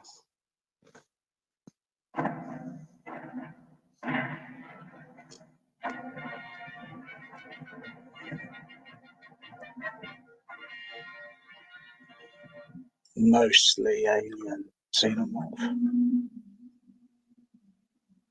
Oh, Jerry Goldsmith. Fight screen. Aliens around. Wow. Mostly that sounds great. Mostly. It's a bit like Planet of the Apes. Ooh.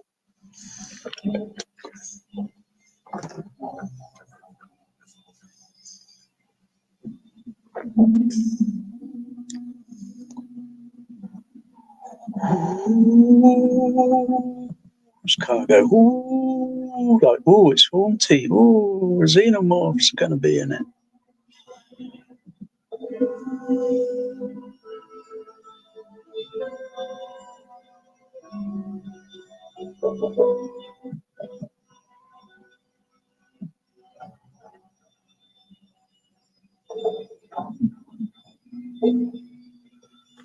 Dun, dun, dun, dun, dun. Just like Planet of the Apes.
Oh dear.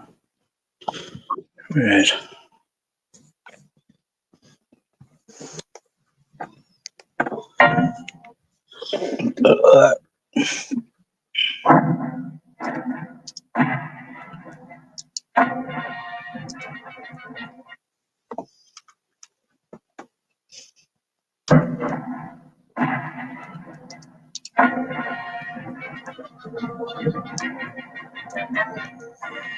So the alien dun, da, da, da, da, da, da, da, Fox fanfare comes up on the left center, right center.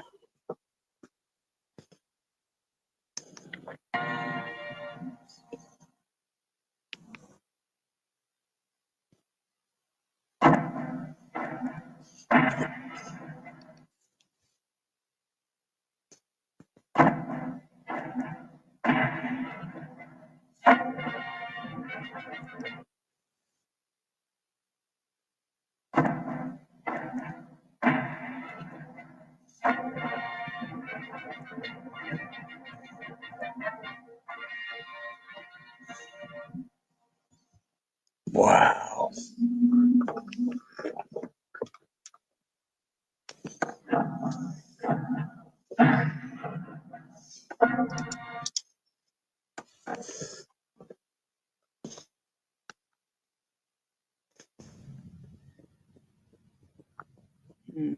I think a little bit less at the LFE.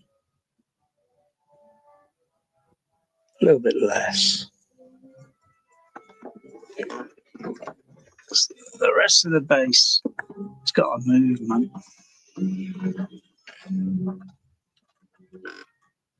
It's got a movement. Signal.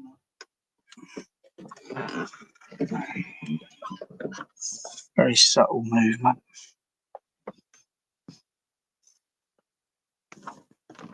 Mostly that's what you want. Yeah. Mostly.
Oh yeah. Oh. Oh. Oh yeah, that's exhausting. Oh gosh. Oh.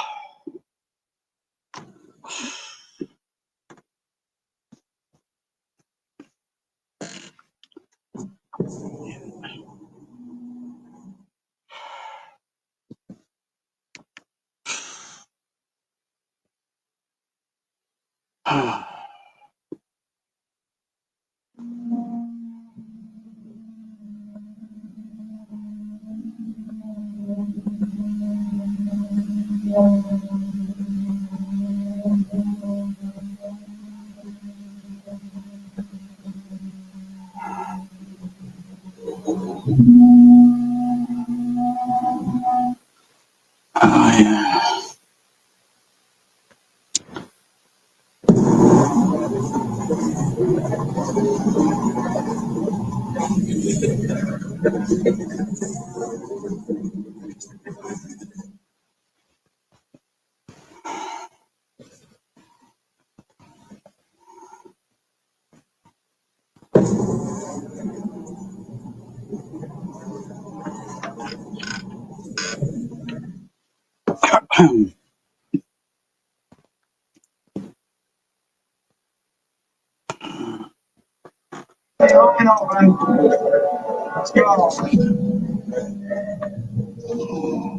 Mostly.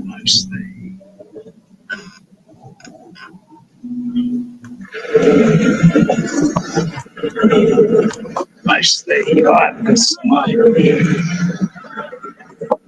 want to ask you a question. Do I have an alien cell?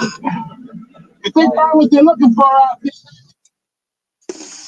I have an alien cell. Mostly when playing Alien.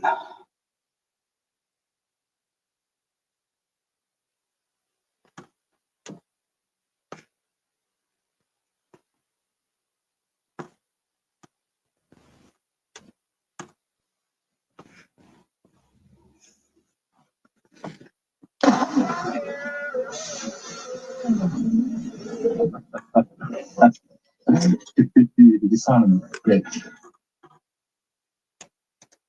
What's the matter?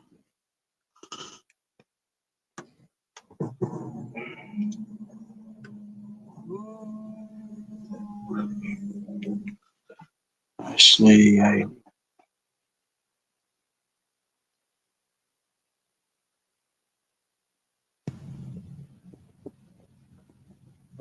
Mostly.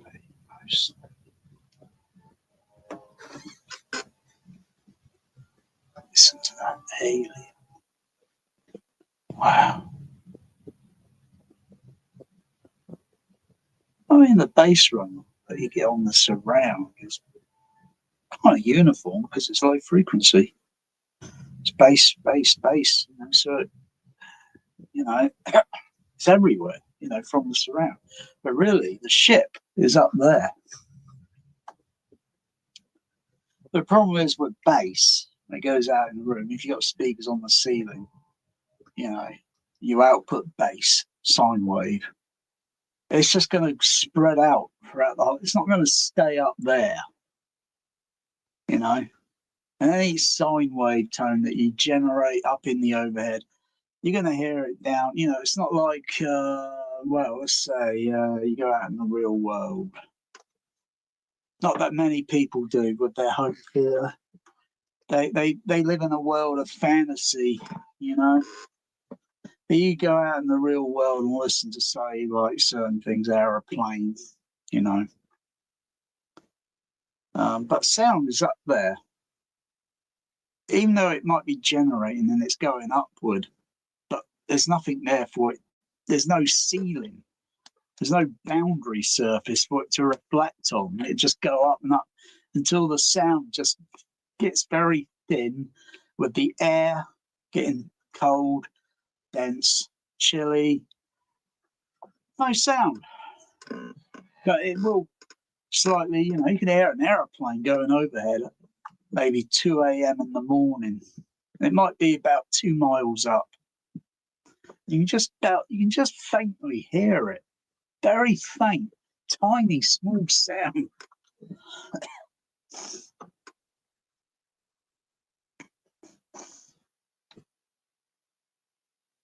So that sound is coming down.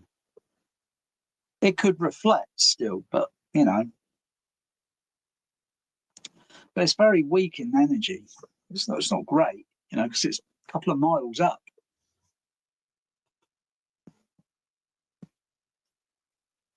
Yeah.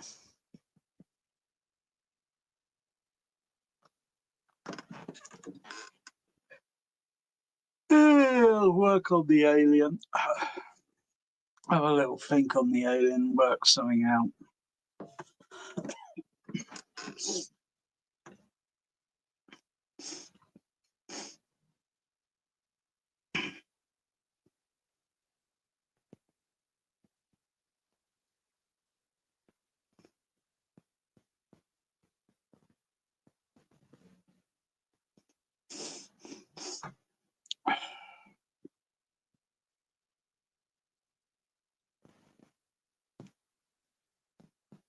All right, that's enough of that. 4 hours, bloody hell.